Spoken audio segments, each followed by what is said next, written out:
Good evening all of you. రాబోయే కాలానికి కాబోయే ప్రభుత్వ ఉపాధ్యాయులకి శుభ సాయంత్రం మిత్రమా. సో మనం గతంలో గత 5 నుంచి 6 వీడియోలలో ప్రీవియస్ కాలంలో తెలంగాణ రాష్ట్ర ప్రభుత్వం ప్రవేశపెట్టినటువంటి పూర్వ ప్రశ్నాపత్రాలలో ఉన్న కంటెంట్, సోషల్ కంటెంట్కి సంబంధించినటువంటి ఎంసీక్యూస్ని మనం డిస్కస్ చేయడం జరుగుతుంది. సో ఇక్కడ గమనించినట్లయితే మిత్రమా, ఎస్, సో వాయిస్ క్లియర్గా ఉంటే ఒక చిన్న మెసేజ్ పెట్టండి sir. So voice is clear, right మిత్రమా. ఎస్, ఆ యొక్క డిస్కషన్లో భాగంగానే మీకు పదే పదే చెప్తూ వచ్చాను, రైట్ సార్.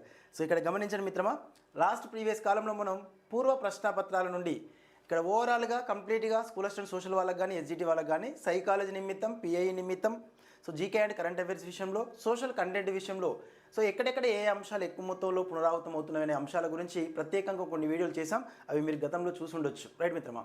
సో నిన్న రాసినటువంటి ఈ సైన్స్ అండ్ మ్యాథ్స్ ఏదైతే పేపర్ 2 టెట్ పేపర్ ఉందో, ఆ టెట్ పేపర్లో సైకాలజీకి సంబంధించినటువంటి అంశాలు కానీ, రిమైనింగ్ దాంతోపాటుగా సబ్జెక్ట్ సంబంధించిన అంశాలు ఏవైతే ఉన్నాయో, అందులో ముఖ్యంగా లాంగ్వేజ్ 1, లాంగ్వేజ్ 2 పరిగణలో తీసుకుంటే మనకు కరోనా తర్వాత జరిగినటువంటి మొదటి టెట్ ఎగ్జామ్లో ఏ తరహాలో అయితే ప్రశ్నలు కొంత బేసిక్ మోడల్స్ని, అంటే బేసిక్స్ని దాంతోపాటుగా కాన్సెప్ట్ ఓరియంటేషన్ తోటి గుర్తుపెట్టుకుంటేనే ప్రజెంటేషన్ ఇచ్చేటటువంటి తరహాలో ఉన్నటువంటి ప్రశ్నల యొక్క సామర్థ్యాన్ని సో ఇవ్వడం జరిగిందని చెప్పేసి మన యొక్క మిత్రుల ద్వారా మనం తెలుసుకున్న సమాచారం.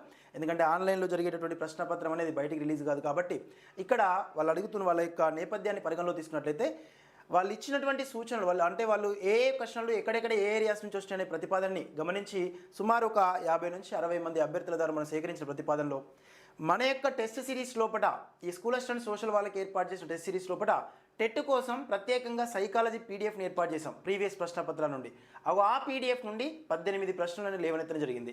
సో అలా అవుట్ ఆఫ్ 30 నిమిత్తం అందులో గమనించినట్లయితే మనకు పిఐతో పోల్చుకుంటే 24 ప్రశ్నలు ఏవైతే ఉన్నాయో, ఆ 24లోకి వెళ్ళి 18 ప్రశ్నలు మనం ఏర్పాటు చేసిన పీడిఎఫ్ఏ క్విక్ రివిజన్ పీడిఎఫ్ అనేది ఓన్లీ ఎంసీక్యూస్ని ఏర్పాటు చేసాం. Highly recommended MCQs 1, psychology MCQs 1, psychology MCQs 2 అని చెప్పేసి మనం ఒక పీడిఎఫ్ని మన యొక్క ప్రతిపాదనలో, అంటే మన యొక్క ఈవినింగ్ స్టార్ బ్యాచ్లో కానీ, అదే మాదిరిగా స్కూల్ అసిస్టెంట్ సోషల్ టెస్ట్ సిరీస్లో కానీ, ఎస్జిటి టెస్ట్ సిరీస్లో కానీ ఏర్పాటు చేసాం మిత్రమా. అందులో నుండి నిన్న మార్నింగ్ సెషన్లో, ఆఫ్టర్నూన్ సెషన్లో వచ్చినటువంటి ప్రతిపాదనలో సైకాలజీ ప్రశ్నలు ఎక్కువ మొత్తంలో రావడం జరిగింది, రైట్ సార్. ఇక రిమైనింగ్ సోషల్ కంటెంట్ సంబంధించి మన యొక్క సో తెలుగు, రిమైనింగ్ ఇంగ్లీష్ సంబంధించిన అంశాలని గమనించినట్టు మిత్రమా ఓవరాల్గా బేసిక్ మోడల్ వచ్చిన ప్రతిపాదించారు. కాకపోతే పూర్వ ప్రశ్నపత్రాల నుండే తెలుగు ఎక్కువ మొత్తంలో అడిగారు, రైట్ సార్. ఇక్కడ సైకాలజీ నిర్వచనాలు కూడా అధిక మొత్తంలో నిర్వచనాలు అడగడం జరిగింది. ఆ నిర్వచనాలు కానీ, బేసిక్స్ కానీ, మూలాలన్నీ కూడా మనకి ప్రీవియస్ ప్రశ్నపత్రాలను గమనించినప్పుడు వాటి దృష్టినే ఎక్కువ మొత్తంలో క్వశ్చన్ రేజ్ చేయడం జరిగింది మిత్రమా. ఇక్కడ మీరు అందరూ గమనించాలి, రేపు మన యొక్క సోషల్ వాళ్ళు ఎవరైతే టెట్ ఎగ్జామ్ కోసం ప్రిపేర్ అవ్వబోతున్నారో, సో ఈ రేపటి నుండి, ఈ తరహా నుండి మనం ఎక్కువ మొత్తంలో టెట్ ఎగ్జామ్ ప్రిపేర్ అయ్యే అభ్యర్థులు, రాయబోతున్న అభ్యర్థులు, సో అట్లీస్ట్ ఇక 3-4 డేస్ అయినా కూడా ప్రీవియస్ ప్రశ్నాపత్రాల్లో ఉన్నటువంటి తెలుగు, సైకాలజీ, సోషల్ కంటెంట్ విషయంలో మెయిన్ ఇష్యూస్ని ఒకసారి చూసుకునే ప్రయత్నం చేయండి, రైట్ సార్. ఎస్, మొత్తం రీసెంట్గా మనం జాగ్రఫీకి సంబంధించిన అంశాల గురించి డిస్కస్ చేసాం. అదే తరహాలో ఈ మెయిన్ ఇష్యూస్ డిస్కస్ చేయండి మిత్రమా. సైకాలజీకి సంబంధించి సో 30 మార్క్స్ ఏదైతే వెయిటేజ్ ఉందో మిత్రమా, అందులో మన యొక్క test series, school assistant social test series లోపల కానీ, ఎస్జిటి టెస్ట్ సిరీస్ లోపల కానీ, ఈవినింగ్ స్టార్ బ్యాచ్లో కానీ టెట్ అభ్యర్థులకు ఉపయుక్తమయ్యే విధంగా, దాంతోపాటు డిఎస్సిలో కూడా కొంతవరకు పిఐలో మన యొక్క సైకాలజీ పార్ట్ జోడించడం జరిగింది. ఈ అంశాలన్నిటి దోహదపడతాయనే నేపథ్యంలో పూర్వకాలం 2011 నుంచి ఇప్పటి వరకు వచ్చినటువంటి మొత్తం ఏపీ, తెలంగాణలో ఉన్న సైకాలజీకి సంబంధించినటువంటి ప్రీవియస్ ప్రశ్నపత్రాల యొక్క సమూహాన్ని మీకు పీడిఎఫ్ రూపంలో ఏర్పాటు చేసాం, ప్రింట్ తీసుకునే విధంగా. ఆ పీడిఎఫ్ నుంచి సుమారుగా అది 163 పేజీలు ఏమి ఉంటుంది మిత్రమా. అందులో నుంచి నిన్న మార్నింగ్ సెషన్, ఆఫ్టర్నూన్ సెషన్ రాసినటువంటి పరీక్ష రాసినటువంటి మిత్ర బృందం ద్వారా తెలుసుకున్న సమాచారం 18 ప్రశ్నలు డైరెక్ట్గా అడగడం జరిగింది, రైట్ మిత్రమా. సో అది గమనించే ప్రయత్నం చేయండి మిత్రమా. ఆ తరహాలో ఉంటుంది సార్, అది గమనించే ప్రయత్నం చేయండి. ఎస్, సో యాప్లో మిత్రమా అన్నీ అందుబాటులో ఉంటుంది. మీకు ఏ తరహా డౌట్ ఉన్నా కూడా ఒకసారి నాకు కాల్ చేయండి మిత్రమా. 9652812027 నెంబర్ కాల్ చేయండి, నేను అందుబాటులో ఉంటాను.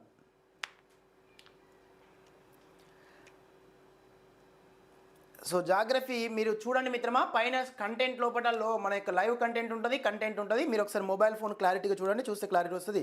సో ఏదైనా డౌట్ ఉంటే నాకు కాల్ చేయండి మిత్రమా, ఇప్పటికైనా గమనించండి. ఇక ఈ రోజు సోషల్ కంటెంట్ ఏదైతే ఉందో మిత్రమా, ప్రీవియస్ ప్రశ్నపత్రాలు గమనించండి. మన సోషల్ వాళ్ళైతే తప్పకుండా ప్రీవియస్ ప్రశ్నలు చూడండి, అక్కడ నుండి ప్రశ్నలు ఏవైతే జరుగుతుంది, రైట్ సార్. ఎస్, అందులో మనం గత ఈ 7 నుంచి 8 వీడియోలు ప్రీవియస్ ప్రశ్నపత్రాలను ఉద్దేశించి డిస్కస్ చేస్తూ వచ్చాం. ఈ రోజు డిస్కషన్లో భాగంగా 2023 సంవత్సరంలో జరిగినటువంటి టెట్, సో 2022లో జరిగిన టెట్ కొంచెం బేసిక్స్ ఇవ్వడం జరిగింది. తర్వాత వచ్చిన టెట్ 2016లో కూడా బేసిక్స్ ఇవ్వడం జరిగింది. కానీ 2023లో వచ్చిన టెట్ ఏదైతే ఉందో ఆ టెట్ ఎగ్జామ్ గాబరా జరిగింది. సో అంత వింతో హడావిడిగా జరిగింది. అదే మాదిరిగా కొంచెం అనింతిరత చర్యల వల్ల జరిగింది. ప్రభుత్వంపై ప్రెజరు, అభ్యర్థులపై ఒత్తిడిని ప్రేరేపకంగా చేసుకుంటూ జరిగింది. అలా జరిగినటువంటి ఆ టెట్ పేపర్ యొక్క పూర్వాపరాలు ప్రశ్నిస్తే రేపు రాయబోతున్న ఎగ్జామ్ కూడా ఇదే తరహాలో ఉంటుంది కావచ్చు అనే నేపథ్యంలో అడిగారు. రైట్ మిత్రమా, అందులో అప్లికేషన్స్ ఎక్కువ మొత్తంలో, ప్రశ్న చదవడానికే సమయం ఎక్కువ మొత్తంలో తీసుకునేటటువంటి నేపథ్యంలో ప్రశ్నపత్రం రిలీజ్ చేయడం జరిగింది. అందులో మన సోషల్ కంటెంట్ అయితే కంప్లీట్ ఏరియాస్ని కవర్ చేస్తూ వచ్చాడు. రైట్ మిత్రమా, ఈ తరహాలో గనక ఇప్పుడు మన ఎగ్జామ్ మన యొక్క డిస్కషన్లో బాగున్న ప్రశ్నల తరహా గనక రేపు నేపథ్యంలో ప్రశ్నపత్రం వస్తున్నట్టయితే మీరు తప్పకుండా ప్రజెంటేషన్ ఇస్తారు. రైట్ సార్, మన యొక్క వెంకట్ సార్ ఆన్లైన్ క్లాస్ యాప్లో కూడా ఈ స్కూల్ అసిస్టెంట్ సోషల్ వాళ్ళకి ఏర్పాటు చేసిన టెస్ట్ సిరీస్ ఏదైతే ఉందో మిత్రమా, ఇగో ఈ రోజు మనం డిస్కస్ చేయబోయే ప్రశ్నల తరహాలోనే ఉంటాయన్నమాట ప్రశ్నపత్రం కూడా. రైట్ సార్, సో తక్షణం రిక్వెస్ట్ ఏంటంటే సిద్ధమా, ఇప్పటికైనా ఎవరైతే మన వెంకట్ సార్ ఆన్లైన్ క్లాస్ యాప్లో టెస్ట్ సిరీస్ని స్కూల్ అసిస్టెంట్ సోషల్ వాళ్ళు కానీ ఎస్జిటి వాళ్ళు కానీ ఇంకా హ్యాండ్ ఓవర్ చేసుకోలేదు, తక్షణం హ్యాండ్ ఓవర్ చేసుకోండి. మీ విజయానికి సుదీర్ఘమైనటువంటి బాటలు వేసే నేపథ్యంలో school assistant social test series, అదే మాదిరిగా evening star batch, SGT test series అనేవి మన వెంకట్ సార్ ఆన్లైన్ క్లాస్ యాప్లో అందుబాటులో ఉన్నవి, అత్యంత ఉపయుక్తమైనవి. ఈ 3 కోర్సుల ద్వారా మిత్రమా ఎస్జిటి వాళ్ళు ఎస్జిటి యొక్క పోస్ట్ నిమిత్తం, స్కూల్ అసిస్టెంట్ సోషల్ వాళ్ళు అయితే తప్పకుండా 100% క్రాక్ చేయొచ్చు. రైట్ సార్, ఎస్, ఇక సమయం వృధా చేయకుండా పేరు లైవ్లోకి వచ్చిన మిత్రులందరికీ కూడా గుడ్ ఈవినింగ్ మిత్రమా, good evening all of you. Right, voice అయితే క్లియర్గా ఉంది కదా? రైట్ సార్, ఎస్, కొంచెం మన యొక్క నోటిఫికేషన్ నిమిత్తం లైవ్లో ఉన్న మిత్రులందరూ కూడా ఒక చిన్న లైక్ చేయండి. రైట్ సార్, మన వీడియో ఎక్కువ మొత్తం రీచ్ అవ్వడం కోసం. రైట్ సార్, ఎస్, నాకు మీరు చేసే లైక్ కానీ కామెంట్ కానీ కొంచెం ఉత్సాహభరితంగా ఉంటుంది. దాంతోపాటు ఇంకా నేను సమాచారాన్ని ఎక్కువ మొత్తంలో, కంటెంట్ ఎక్కువ మొత్తంలో ఇవ్వడానికి దోహదపడుతుంది. రైట్ మిత్రమా, ఎస్, ఇది గమనించే ప్రయత్నం చేయండి సార్. సో నమస్కారం ఆల్ వ్యూయర్స్ అందరూ కూడా, రాబోయే కాలానికి కాబోయేటటువంటి విన్నర్స్ అందరికీ కూడా సో తప్పకుండా శుభ మధ్యాహ్నం, శుభ సాయంత్రం మిత్రమా. ఎస్, ఒక్కసారి ప్రశ్న చదివి ఆన్సర్ గుర్తించే ప్రయత్నం చేయండి మిత్రమా. ప్రశ్నలు నావి, సమాధానాలు మీవి, భవిష్యత్తులో సాధన నాది, బోధన నాది, సాధన మీది. మీరందరూ కావాలి ప్రభుత్వ ఉపాధ్యాయ బోధకులుగా. రైట్ సార్, ఇదే మన యొక్క ముఖ్య మోటో. ఈ మోటోను ఆధారంగా చేసుకుని ముందుకెళ్తాం సార్. ఇది గమనించే ప్రయత్నం చేయండి. ఎస్ సార్, లైట్ గమనించండి సార్. ఎస్, వీడియో నచ్చినప్పుడు అప్పుడప్పుడు కింద కామెంట్ చేయండి ఎలా ఉంది ఎక్స్ప్లెనేషన్ అనేది. రైట్ సార్, ఎస్, గమనించండి సార్. ప్రపంచంలో అత్యధిక సంఖ్యలో భూకంపాలు మరియు అగ్నిపర్వత కార్యకలాపాలు పసిఫిక్ మహాసముద్రపు అంచున ఉన్న పసిఫిక్ రిమ్ అనేటటువంటి చుట్టూ సంభవిస్తున్నాయి ఎందుకంటే అన్నాడు. మనకి ప్రతిపాదన ఏ, ప్రతిపాదన బి, ప్రతిపాదన 3, ప్రతిపాదన 4 అని ఇచ్చాడు. 1, 2, 3, 4 అని ఇచ్చాడు మిత్రమా. ఇచ్చిన వాటిని ఆధారంగా చేసుకొని ఆన్సర్ గుర్తించే ప్రయత్నం చేయండి సార్. ఎస్, శుభ సాయంత్రం అందరికీ మిత్రమా. రైట్, కొంచెం మన వీడియోని ఇంకా మీకు తెలిసినటువంటి గ్రూపులు ఉంటాయి కదా సార్, మీ వీడియోలో తోసేసే ప్రయత్నం చేయండి. Yes sir, right. సో ఎక్కువ మందికి తోసేస్తే మనం కూడా ఎక్కువ మందికి రీచ్ అయ్యే అవకాశం ఉంటుంది. రైట్ సార్, ఒకటే సార్ నేను అనుకున్నది, ఆన్లైన్లోకి ఆలస్యంగా వచ్చాను, ఎక్కువ మొత్తంలో జ్ఞానాన్ని అందించాలి. రేపు ఉపాధ్యాయ వృత్తిలో నిమిత్తం మీరు వచ్చిన తర్వాత కూడా మీరు కూడా అదే చేసే పని కాబట్టి. రైట్ సార్, ఒకసారి చదువుకొని ఆన్సర్ గుర్తించే ప్రయత్నం చేయండి మిత్రమా. ప్రపంచంలో అత్యధిక సంఖ్యలో భూకంపాలు, అగ్నిపర్వత కార్యకలాపాలు పసిఫిక్ మహాసముద్రం అంచున ఉన్నటువంటి పసిఫిక్ రిమ్ అనేటటువంటి పరిసర ప్రాంతాల్లో సంభవిస్తున్నాయి ఎందుకంటే అంటే పసిఫిక్ మహాసముద్రం ప్రపంచంలోనే అతిపెద్ద మహాసముద్రం కావడం వల్ల అన్నాడు. టెక్టోనిక్ ప్లేట్ సరిహద్దులు పసిఫిక్ బేసిన్ చుట్టూ ఉండటం వల్ల అన్నాడు. నెక్స్ట్ ఇక్కడ టెక్టోనిక్ ప్లేట్ సరిహద్దులు పసిఫిక్ మహాసముద్రం మధ్యలో కేంద్రీకృతమై ఉండటం వల్ల అన్నాడు.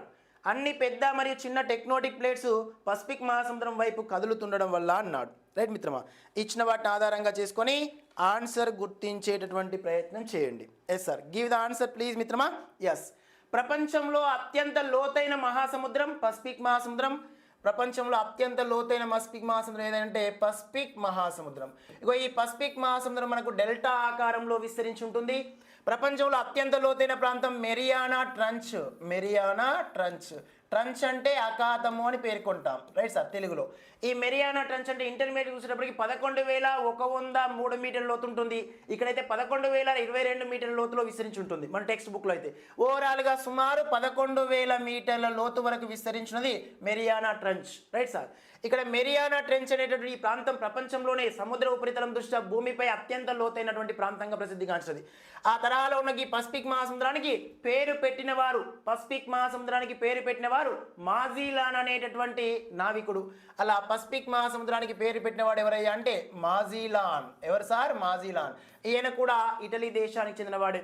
మన యొక్క కొలంబస్కి సహచరుడుగా పేర్కొంటారు. రైట్ మిత్రమా, కొలంబస్ ఎట్లయితే అమెరికాకి సముద్ర మార్గం కనిపెట్టాడు, వాస్కోడిగామా మన భారతదేశానికి సముద్ర మార్గాన్ని కనిపెట్టాడు, ఈయన ఫిలిప్పీన్స్ దేశానికి సముద్ర మార్గాన్ని కనిపెడుతూ పసిఫిక్ మహాసముద్రం యొక్క పేరుని సూచించడం జరిగింది. పసిఫిక్ మహాసముద్రం అనే పేరుని ఏ తరహాలో సూచించాడయ్యా అంటే, ఇగో ఈ ఆకారాన్ని పరిగణలో తీసుకొని ప్రధానంగా ఈ యొక్క ఫిలిప్పీన్స్ దేశానికి సమీపంలో ఉన్న సముద్రాల యొక్క కెరటాలని, సముద్ర తరంగాలను పరిగణలో తీసుకొని పసిఫిక్ అనేటటువంటి పేరుతో ప్రతిపాదించాడు. రైట్ మిత్రమా, పసిఫిక్ అంటే అర్థాన్ని సూచించాడు. ఏమని సార్? సో ఒక విశాలవంతమైన ప్రశాంత సముద్రము అని, ప్రశాంత సముద్రాన్ని, ప్రశాంతమైన జలభాగాన్ని పసిఫిక్ అనే పేరుతో ప్రతిపాదించాడు. అలాంటి పసిఫిక్ మహాసముద్రంలో మనకి టెక్టోనిక్ ప్లేట్ సిద్ధాంతం, టెక్టోనిక్ థియరీ అని ఉంది. రైట్, పలక విరూపకారక సిద్ధాంతం. ఇక్కడ టెక్టోనిక్ అనగానే, టెక్టోనిక్ అనే పదానికి ప్రీవియస్ కాలంలో మనం డిస్కస్ చేసాం మిత్రమా, టెక్టోనిక్. ఈ టెక్టోనిక్ అనేటటువంటి పేరు ఏదైతే ఉందో మిత్రమా, ఇది గ్రీకు భాషకు చెందినది అని, ఒక నిర్మాణాత్మకమైనటువంటి ప్రతిపాదన అని. టెక్టోనిక్ అంటే అర్థం ఒక వడ్రంగి అనేటటువంటి పేరుతో ప్రతిపాదించాం. ఎస్ మిత్రమా, రైట్. ఆ తరహా ఇక్కడ టెక్టోనిక్ సిద్ధాంతం, ప్లేట్ పలక విరూపకారక సిద్ధాంతాన్ని ఆధారంగా చేసుకొని మనకి ఈ పసిఫిక్ మహాసముద్రంలో ఉన్న పలకలు ఏవైతే ఉన్నాయో ఆ పలకల యొక్క సరిహద్దులన్నీ కూడా పసిఫిక్ మహాసముద్రం చుట్టూనే విస్తరించున్నాయి. సుమారుగా ఒక 7 పెద్ద పలకలు, కొన్ని చిన్న పలకలు విస్తరించున్నాయి. ఆ పెద్ద పలకల యొక్క అంచులన్నీ కూడా పసిఫిక్ మహాసముద్రం చుట్టూ ఉండడం, ఆ పసిఫిక్ మహాసముద్రం చుట్టూ ఉన్నటువంటి పలకల యొక్క సరిహద్దు ప్రాంతాల్లోనే మనకు భూమి అంతర్భాగం నుంచి, భూమి లోపల కేంద్రకం నుంచి ఉపరితలం వైపు ఉత్పత్తి చెందుతున్నటువంటి ద్రవరూప పదార్థం ఏదైతే ఉందో మిత్రమా, ఆ ద్రవరూప పదార్థం పలకల మధ్య కలిగేటటువంటి ఒత్తిడి వల్ల ఉపరితలానికి ఉద్భీభవనం జరిగి మనకి కొంత లోపల ఉన్న ద్రవ పదార్థం బయటికి విస్ఫోటనం చెందుతుంది. ఆ విస్ఫోటనం చెందడంలో ఏర్పడ్డటువంటి చుట్టూ పేరుకపోయి కొంతవరకు అభివృద్ధి చెందినటువంటి పర్వత శిఖరాన్ని అగ్నిపర్వతం అన్నాం. అగ్నిపర్వతం లోపటి నుంచి బయటికి ఉత్పత్తి చెందే ద్రవ పదార్థాన్ని కానీ, దుమ్ము ధూళి కణాలు, నీటి ఆవిరి, కొంత ఖనిజ నిక్షేపాల యొక్క వాయువులు ఏవైతే ఉన్నాయో వాటన్నిటి యొక్క ప్రభావ ఫలితంగా బయటకు ద్రవ రూపంలో వచ్చిన దాన్ని ప్రధానంగా ఏమన్నాం సార్? మ్యాగ్మా అని పేర్కొన్నాం. అది ఘన రూపంలోకి మారినప్పుడు దాన్ని లావా అనే పేరుతో ప్రతిపాదించాం. ఇలాంటి అగ్నిపర్వత ప్రాంతాలు కానీ, రిమైనింగ్ ఆ పలకల యొక్క సరిహద్దు ప్రాంతాల్లోనే పలకల మధ్యల సర్దుబాట్ల వల్ల ఒక పలక ఇంకొక పలకని ఢీకొట్టినప్పుడు కానీ, ఒక పలక ఇంకొక పలక మీదకి ఎక్కినప్పుడు కానీ, ఒక పలక ఇంకొక పలక మీద ప్రెజర్ పెట్టి బ్రేక్ అయినప్పుడు కానీ కొత్తగా కొంత శక్తి ఉత్పన్నమవుతుంది. ఆ ఉత్పన్నమయ్యే శక్తినే ప్రాథమిక, ద్వితీయ, దీర్ఘ తరంగాల రూపంలో ప్రభావితమవుతుందని వాటిని పిఎస్ఎల్ తరంగాలుగా పేర్కొంటాం. ఆ లోపల ఉత్పన్నమైన శక్తి కింది నుంచి పై భాగానికి చేరినప్పుడు పైన ఉన్న భూభాగంపై ఉన్న భూస్వరూపాలు కదలడాన్నే భూకంపాలు అంటాం. ఇలా భూకంపాలు సంభవించే యోగ్యత, అగ్నిపర్వతాలు పేలే యోగ్యత ఈ పసిఫిక్ మహాసముద్రంలో ఉన్నటువంటి పలకల యొక్క సరిహద్దులు ఏవైతే ఎక్కువ మొత్తంలో ఉన్నాయో ఆ సరిహద్దు ప్రాంతాల్లో విస్తరించున్నాయి. అందుకే పసిఫిక్ మహాసముద్రం భూమి ఉపరితలం పైన మొత్తం అగ్నిపర్వతాలలో సుమారు 90% అగ్నిపర్వతాలు ఈ పసిఫిక్ మహాసముద్రంలో ఉన్నాయి. అలా పసిఫిక్ మహాసముద్రాన్ని రింగ్ ఆఫ్ ఫైర్ అన్నాం. రింగ్ ఆఫ్ ఫైర్, అగ్నివలయం అనే పేరుతో ప్రతిపాదించాం. ఇలా పసిఫిక్ మహాసముద్రంలో ఉన్నటువంటి ఈ ప్రతిపాదన దృష్ట్యా మన క్వశ్చన్ రైట్ ఆన్సర్, పసిఫిక్ మహాసముద్రం ప్రపంచంలో అతిపెద్ద మహాసముద్రం కావడం అన్నాడు. ఇది రాంగ్ స్టేట్మెంట్. ప్రపంచంలో అతిపెద్ద మహాసముద్రం దక్షిణ చైనా మహాసముద్రం, అత్యంత లోతైన మహాసముద్రం పసిఫిక్ మహాసముద్రం. టెక్టోనిక్ ప్లేట్ సరిహద్దులు పసిఫిక్ బేసిన్స్ చుట్టూ ఉండటం వల్ల ఇగో ఇది మన ప్రశ్నకి సరైన సమాధానంగా పేర్కొనొచ్చు. టెక్టోనిక్ ప్లేట్ సరిహద్దులు పసిఫిక్ మహాసముద్రం మధ్యలో కేంద్రీకృతమై ఉన్నాయి, మధ్యలో లేవు, పసిఫిక్ మహాసముద్రం చుట్టూ ఉన్నాయి. రైట్ సార్, అందుకే దీన్ని రింగ్ ఆఫ్ ఫైర్ అన్నాం. నెక్స్ట్, అన్ని పెద్ద మరియు చిన్న టెక్టోనిక్ ప్లేట్స్ పసిఫిక్ మహాసముద్రం వైపు కదులుతూ ఉండడం వల్ల అన్నాడు. ఇవి అన్ని పసిఫిక్ మహాసముద్రం వైపు కదలవు మిత్రమా, ఒక్కొక్క ప్లేట్ ఒక్కో దిశలో కదులుతూ ఉంటుంది. ఇక్కడ మనకి సెకండ్ ఆప్షన్ అనేది మన క్వశ్చన్కి సరైనటువంటి సమాధానంగా పేర్కొనొచ్చు. సెకండ్ ఆప్షన్ ఈస్ క్వశ్చన్కి రైట్ ఆన్సర్గా పేర్కొనొచ్చు. Yes, is a clear? Good evening all of you, all viewers. Yes, భవన నిర్మాణదారుని ఎస్ వడ్రంగి అని పేర్కొంటాం మిత్రమా. టెక్టోనిక్ అనేటటువంటి పేరుకి ప్రధాన కారణం అదే, అర్థం అదే అని పేర్కొనొచ్చు. టెక్టాన్ అనేటటువంటి గ్రీకు పదం నుంచే వచ్చిందనమాట. Yes, is a previous question. Ring of fire అని ఏ సముద్రాన్ని పేర్కొంటారు అని, ప్రపంచంలో అత్యంత లోతైన ప్రాంతం ఏది అని కూడా ప్రీవియస్ క్వశ్చన్. ఇది గమనించే ప్రయత్నం చేయండి మిత్రమా. నెక్స్ట్ క్వశ్చన్ ఒకసారి చూస్తే, గివ్ ద ఆన్సర్ ప్లీజ్. క్రింది వాటిలో భౌతిక పటాలు, ఫిజికల్ మ్యాప్స్, భౌతిక పటాలు క్రింది వాటిలో వీటిని చూపించవు అన్నాడు. రైట్ మిత్రమా, మనకి పటాలు గమనించినట్లయితే మిత్రమా, రాజకీయ పటాలు,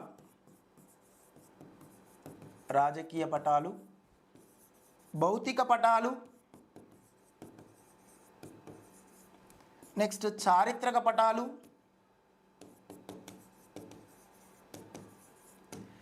ఈ విధంగా విస్తరించిన వీటిలో మళ్ళీ విషయాన్ని పరిగణలో తీసుకుని విషయ నిర్దేశిత పటాలు కూడా విస్తరించున్నాయి. ఇలా ఉన్న ఈ పటాల దృష్ట్యా భౌతిక పటాలు అన్నాడు.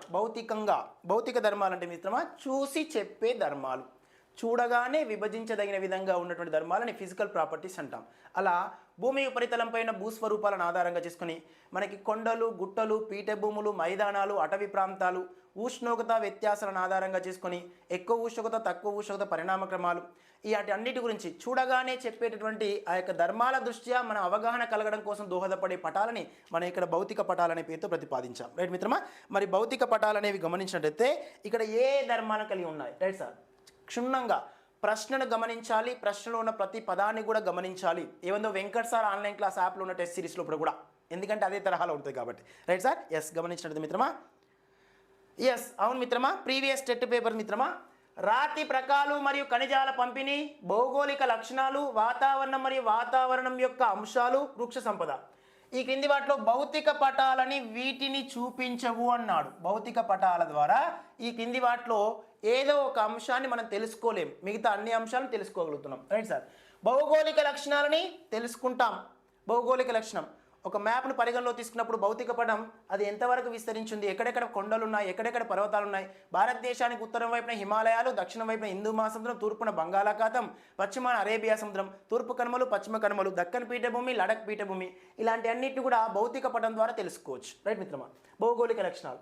రిమైనింగ్ వాతావరణం మరియు వాతావరణం యొక్క అంశాలు. ఎస్ మిత్రమా, దక్షిణ భారతదేశం ఉష్ణోగ్రత ఎక్కువ ఉంటుంది, ఉత్తర భారతదేశం ఉష్ణోగ్రత తక్కువ ఉంటుందని చెప్పేసి ఎక్కువ తక్కువ, ఎందుకంటే భూమధ్య రేఖకు దగ్గరగా ఉన్న ప్రాంతం దక్షిణ భారతదేశం, భూమధ్య రేఖకు దూరంగా ఉన్న ప్రాంతం ఉత్తర భారతదేశం. ఆ తరహా ఉష్ణోగ్రత వ్యత్యాసం చల్లటి ప్రదేశమా వేడి ప్రదేశమా అని ఈ యొక్క భౌతిక లక్షణాల ఆధారంగా భౌతిక పటాల ఆధారంగా తెలుసుకోవచ్చు. నెక్స్ట్ వృక్ష సంపద. ఏ ఏ ప్రాంతంలో ఏ తరహా అడవులు ఉన్నవి, ఉష్ణమండల అడవులు ఎక్కడున్నాయి, వర్షాధార అడవులు ఎక్కడున్నవి, సమశీతోష్ణమండల ప్రాంత అడవులు ఎక్కడున్నాయి. Right sir? ఎక్కడెక్కడ సరస్సులు ఉన్నాయి, నదీ ప్రవాహాలు ఉన్నాయి, అదే మాదిరిగా ఎడారి ప్రాంతాలు ఉన్నాయి, ఇలాంటి అన్నీ కూడా భౌతిక పటాల ద్వారా తెలుసుకోవచ్చు. ఎక్కడెక్కడ ఖనిజ నిక్షేపాలు ఉన్నాయి, ఎక్కడెక్కడ ఖనిజ నిక్షేపాలు ఉన్నాయి, రిమైనింగ్ అదే మాదిరిగా ఏ ఏ ప్రాంతాలలో ఎక్కువ మొత్తంలో అనేక రకాల ఖనిజ నిక్షేపాలు విస్తరించున్నాయి, ఆ ఖనిజాల యొక్క గనుల తవ్వకాల గురించి, గనులు ఎక్కడెక్కడ ఉన్నాయనే విషయాల గురించి చర్చించుకోవచ్చు. Right sir? భౌతిక పటాల ద్వారా. కానీ ఇక్కడ రాతి రకాలు అంటే ఎక్కడెక్కడ శిలలు ఉన్నాయనే విషయం తెలుసుకోవచ్చు. ఆ యొక్క రాతి రకాలు మరియు ఖనిజాల యొక్క పంపిణీ అన్నాడు. ఇగో ఈ రాతి రకాలు మరియు ఖనిజాల యొక్క పంపిణీని మనం తెలుసుకోలేము. ఎస్ మిత్రమా, ఖనిజాల యొక్క పంపిణీ తెలుసుకోలేము. ఖనిజాల యొక్క పంపిణీ గురించి ఈ భౌతిక పటాలు ఏం తెలియజేస్తవి? ఏం తెలియజేయవు. ఇవి జస్ట్ ఎకనామికల్ జాగ్రఫీలో భాగంగా ఖనిజాల యొక్క పంపిణీ అనేది ఆర్థిక వ్యవస్థలో అంతర్భాగమై ఉంటుందన్నమాట. జస్ట్ ఒక రిపోర్ట్ మాత్రమే ఉంటుంది తప్ప ఇక్కడ ఖనిజాలు ఎక్కడెక్కడ ఉన్నాయి, ఖనిజ నిల్వలు ఎక్కడ ఉన్నాయనే విషయం భౌతిక పటాలు తెలియపరుస్తాయి తప్ప పంపిణీ గురించి అంత ఖచ్చితమైన విలువను తెలుసుకోలేము మనం. ఎస్ మిత్రమా? రైట్. సో కాబట్టి క్వశ్చన్ గమనిస్తే ఇక్కడ పంపిణీ అనేటటువంటి పదమే ఈ మొత్తం క్వశ్చన్కి బ్యాక్ బోన్. రైట్ మిత్రమా? అందుకే చెప్పాను కదా, ప్రశ్న చూడాలి, ప్రశ్నలో ఉన్న పదాన్ని కూడా గమనించాలి అని. Right sir? ఇగో ఇలాంటి పదాలు మన ఆన్లైన్ సిబిటి ఎగ్జామ్లో ఇంకో క్లిష్టంగా ఉంటుంది. ఎందుకంటే ఇంగ్లీష్ టర్మినాలజీ కాస్త తెలుగులోకి ట్రాన్స్లేట్ అయ్యి వస్తుంది కాబట్టి అప్పుడప్పుడు తెలుగులో అర్థం కాకపోయి ఉంటే ఇంగ్లీష్లో చూసే ప్రయత్నం చేయండి. రైట్ మిత్రమా? ఎస్, వెరీ నైస్ మిత్రమా. నెక్స్ట్ క్వశ్చన్, హరిత విప్లవం అంటే ఏమిటి, గ్రీన్ రెవల్యూషన్ అంటే ఏమిటి? ఎస్ మిత్రమా, రైట్. గ్రీన్ రెవల్యూషన్ అంటే ఏమిటి? Right sir? Yes, all viewers ఒక చిన్న లైక్ చేయండి మిత్రమా. రాబోయే కాలానికి కాబోయే ఉపాధ్యాయులు మీరు. Right sir? ఇప్పటి నుండే ఉపాధ్యాయ వృత్తిలో ఉన్నట్టు అనిపిస్తుంది నాకైతే, ఎందుకో ఏమో మరి. Right sir? రైట్. లైక్ చేయడం వల్ల ఏంటంటే మన వీడియో ఎక్కువ మందికి రీచ్ అవుతుందని చెప్పేసి వాళ్ళు వీళ్ళు మిత్రులు చెప్పే ప్రతిపాదన, మన యొక్క సోదరులు చెప్పే ప్రతిపాదన. అందుకని మీరు చేస్తారు కావచ్చు అని చెప్పేసి అనుకుంటున్నా. కాకపోతే మీరు మాత్రం చేయట్లేదు. ఇది చదువుకోండి సార్, ఎందుకైనా మంచి చదివి ఎగ్జామ్ అయితే ఒకసారి అటెంప్ట్ చేయండి. మీరు సర్వీస్ కొట్టండి అబ్బా, బోధన నాది సాధన మీది, మీరందరూ కావాలి బోధకులు. Right sir? ఇదే మన యొక్క మెయిన్ కాన్సెప్ట్. Right sir? ఇది గమనించే ప్రయత్నం చేయండి. So give the answer please. హరిత విప్లవం అంటే ఏమిటి? హరిత విప్లవం, green revolution. Green revolution. Yes మిత్రమా. ఒకసారి వీటికి సంబంధించిన ప్రతిపాదనలు గమనిస్తూ ఆన్సర్ చూసినట్లయితే మిత్రమా, ఎస్. ఒకటి, ఫస్ట్ వన్, వ్యవసాయ పద్ధతులను సంస్కరించి పంట దిగుబడిని పెంచడం. రెండవది, పంట దిగుబడిని పెంచడానికి మాత్రమే అధిక దిగుబడినిచ్చే వివిధ రకాల విత్తనాలను ఉపయోగించడం. థర్డ్ వన్, రొయ్యల పెంపకాన్ని చేపట్టేందుకు రైతులు వ్యవసాయ పరిజ్ఞానాన్ని అందించడం. రొయ్యల పెంపకంలో ఆధునిక పద్ధతులను ఉపయోగించడం. క్రింది వాటిలో ఆన్సర్ గుర్తించే ప్రయత్నం చేయండి. ఎస్, చెప్పాను కదా, పర్టికులర్గా కొంచెం హరిత విప్లవం యొక్క ప్రాధాన్యత క్రమాన్ని ప్రాపర్గా గుర్తించి ఆన్సర్ గుర్తించండి మిత్రమా.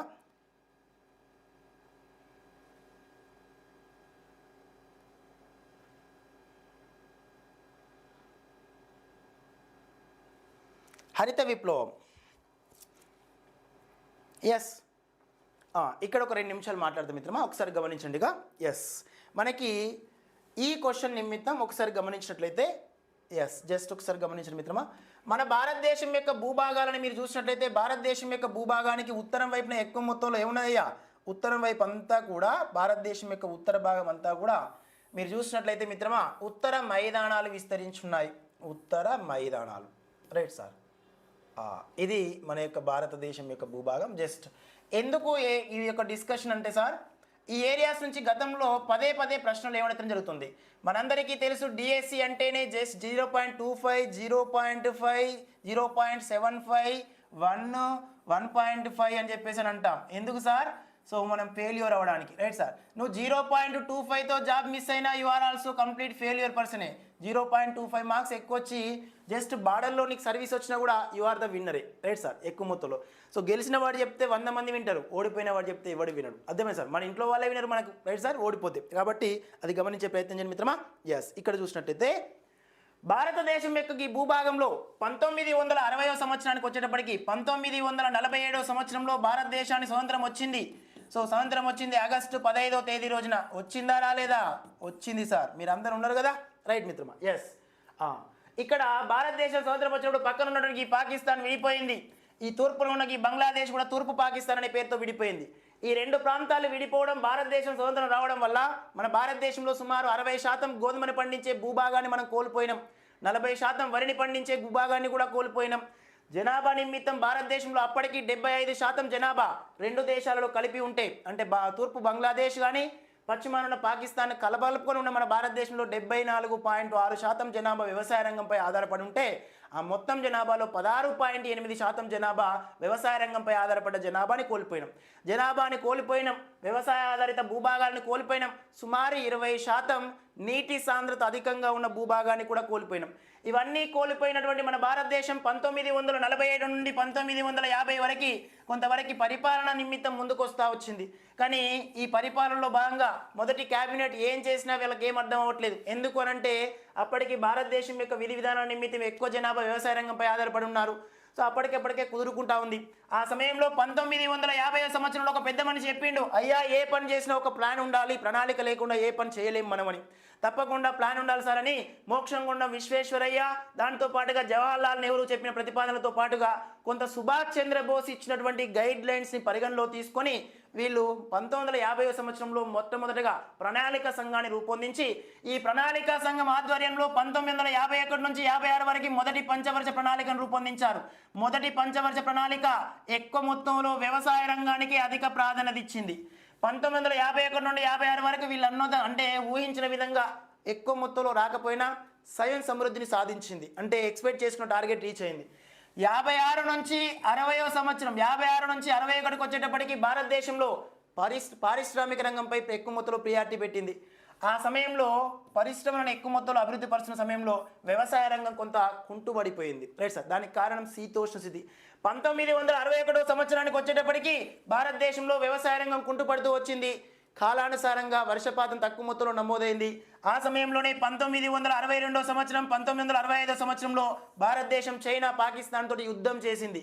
ఈ యుద్ధ సమయంలో ఖర్చు ఎక్కువ మొత్తంలో యుద్ధాలకే పెట్టాల్సి వచ్చింది. ఆయుధాలను ఎక్కువ మొత్తంలో సమకూర్చుకోవడానికి సరిపోయింది. అప్పుడు వ్యవసాయ రంగం పైన కానీ పరిశ్రమల పైన కానీ తక్కువ మొత్తంలో వెచ్చించి ఎక్కువ మొత్తంలో లోపించిపోయింది, అంతే తగ్గుముఖం పట్టింది.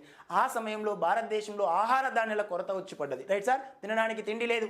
అప్పుడే వ్యవసాయ శాఖ మంత్రిగా ప్రమాణ స్వీకారం చేసిన సి సుబ్రహ్మణ్యం, దానికి తోడుగా మన భారతదేశం తమిళనాడు రాష్ట్రానికి చెందినటువంటి ఎంఎస్ స్వామినాథన్ గారు, అయ్యా భారతదేశం ఆహార ధాన్యాల కొరతతో కొట్టుమిట్టాడుతుంది.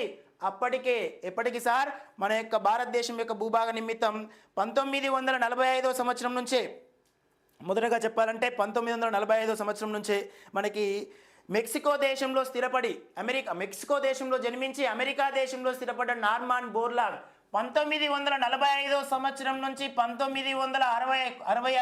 5వ సంవత్సరం మధ్యలో ఈయన ఒకటేసారిగా ఏం చేశాడు సార్, 6 నెలల గోధుమ పంటని కాస్త 4 నెలలకే దిగుబడి వచ్చే విధంగా గోధుమ వంగడాలలో జన్యు మార్పిడి చేసిండు. ఈ జన్యు మార్పిడి చేసే పద్ధతిని డ్రాఫ్టింగ్ మెథడ్ అంటారు. దీన్ని వామనీకరణ పద్ధతి అంటారు. వామనీకరణ పద్ధతి. ఈ వామనీకరణ పద్ధతి ద్వారా నార్మాన్ బోర్లాగ్ ఇక్కడ ఉన్నటువంటి గోధుమ వంగడాలు ఏవైతే ఉన్నాయో వీటిని డెవలప్మెంట్ చేయడంలో భాగంగా గోధుమ వంగడాలు 6 నెలల పంట కాల పరిమితి ఉన్నటువంటి గోధుమ వంగడాలని 4 నెలలకే దిగుబడి వచ్చేటట్టు చేసిండు నార్మన్ బోర్లాగ్. ఎవరి ద్వారా అంటే మనకు రాక్ ఫిల్లర్ ఫౌండేషన్ వారి ద్వారా, అదే మాదిరిగా రోడ్ ఫౌండేషన్ వారి ద్వారా. రైట్ మిత్రమా, ఇక్కడ రాక్ ఫిల్లర్ ఫౌండేషన్ అదే మాదిరిగా ఫోర్డ్ ఫౌండేషన్ ఏదైతే ఉందో ఈ 2 ఫౌండేషన్ల యొక్క సహకారంతో సుదీర్ఘకాలం ప్రయోగాలు చేసి ఆయన 6 నెలల కాల పరిమితి ఉన్న గోధుమ వంగడాలని 4 నెలలకే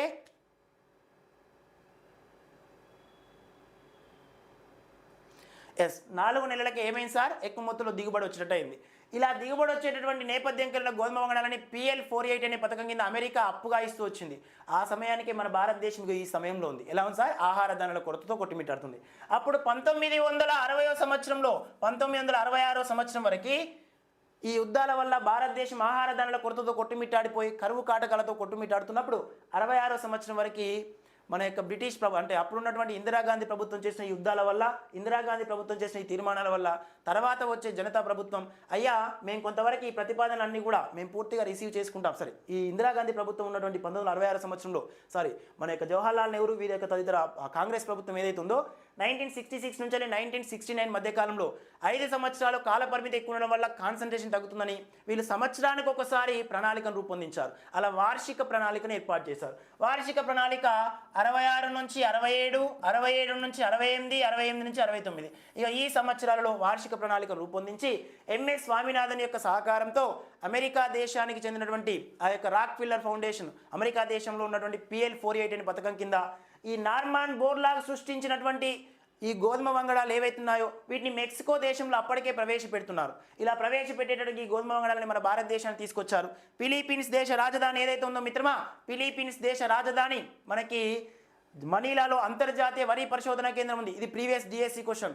అంతర్జాతీయ వరి పరిశోధన కేంద్రం మనీలా, జాతీయ వరి పరిశోధన కేంద్రం కటక్, తెలంగాణ రాష్ట్ర వరి పరిశోధన కేంద్రం పోలాస జగిత్యాల, ఆంధ్రప్రదేశ్ రాష్ట్ర వరి పరిశోధన కేంద్రం మార్టేరు. ఇక్కడ ఉన్నటువంటి ఈ యొక్క వరి పరిశోధన కేంద్రం ద్వారా వరి వంగడాలను తీసుకొచ్చి గోధుమ వంగడాలు తీసుకొచ్చి 1966 నుంచి 69 మధ్య కాలంలో ఎక్కువ మొత్తంలో ఉత్తర భారతదేశంలో గోధుమ వంగడాలని, దక్షిణాది రాష్ట్రాల్లోని కృష్ణా, గోదావరి, కావేరి డెల్టా పరిసర ప్రాంతాల్లో వరి వంగడాలను ప్రవేశపెట్టి 1966 సంవత్సరంలో ఆహార ధాన్యాల అప్పుతో కొట్టుమిట్టాడుతున్న మన భారతదేశం 1971 సంవత్సరం వరకు ఆహార ధాన్యాలను తిరిగి ఎగుమతి చేసేటటువంటి స్థాయికి ఎదిగింది. అంటే అప్పుగా ఇచ్చే స్థాయికి ఎదిగింది. తక్కువ సమయంలో ఎక్కువ మార్పు ఏమంటాం సార్, విప్లవము అంటాం. ఇగో ఈ ఆహార ధాన్యాల యొక్క ఉత్పత్తిలో జరిగిన విప్లవాన్ని హరిత విప్లవం అన్నాం. ఈ హరిత విప్లవం అనే పదాన్ని ప్రపంచానికి పరిచయం చేసిన వారు ప్రపంచాన్ని పరిచయం చేసిన వాడు విలియం ఎస్ గాంట్ అన్నాం.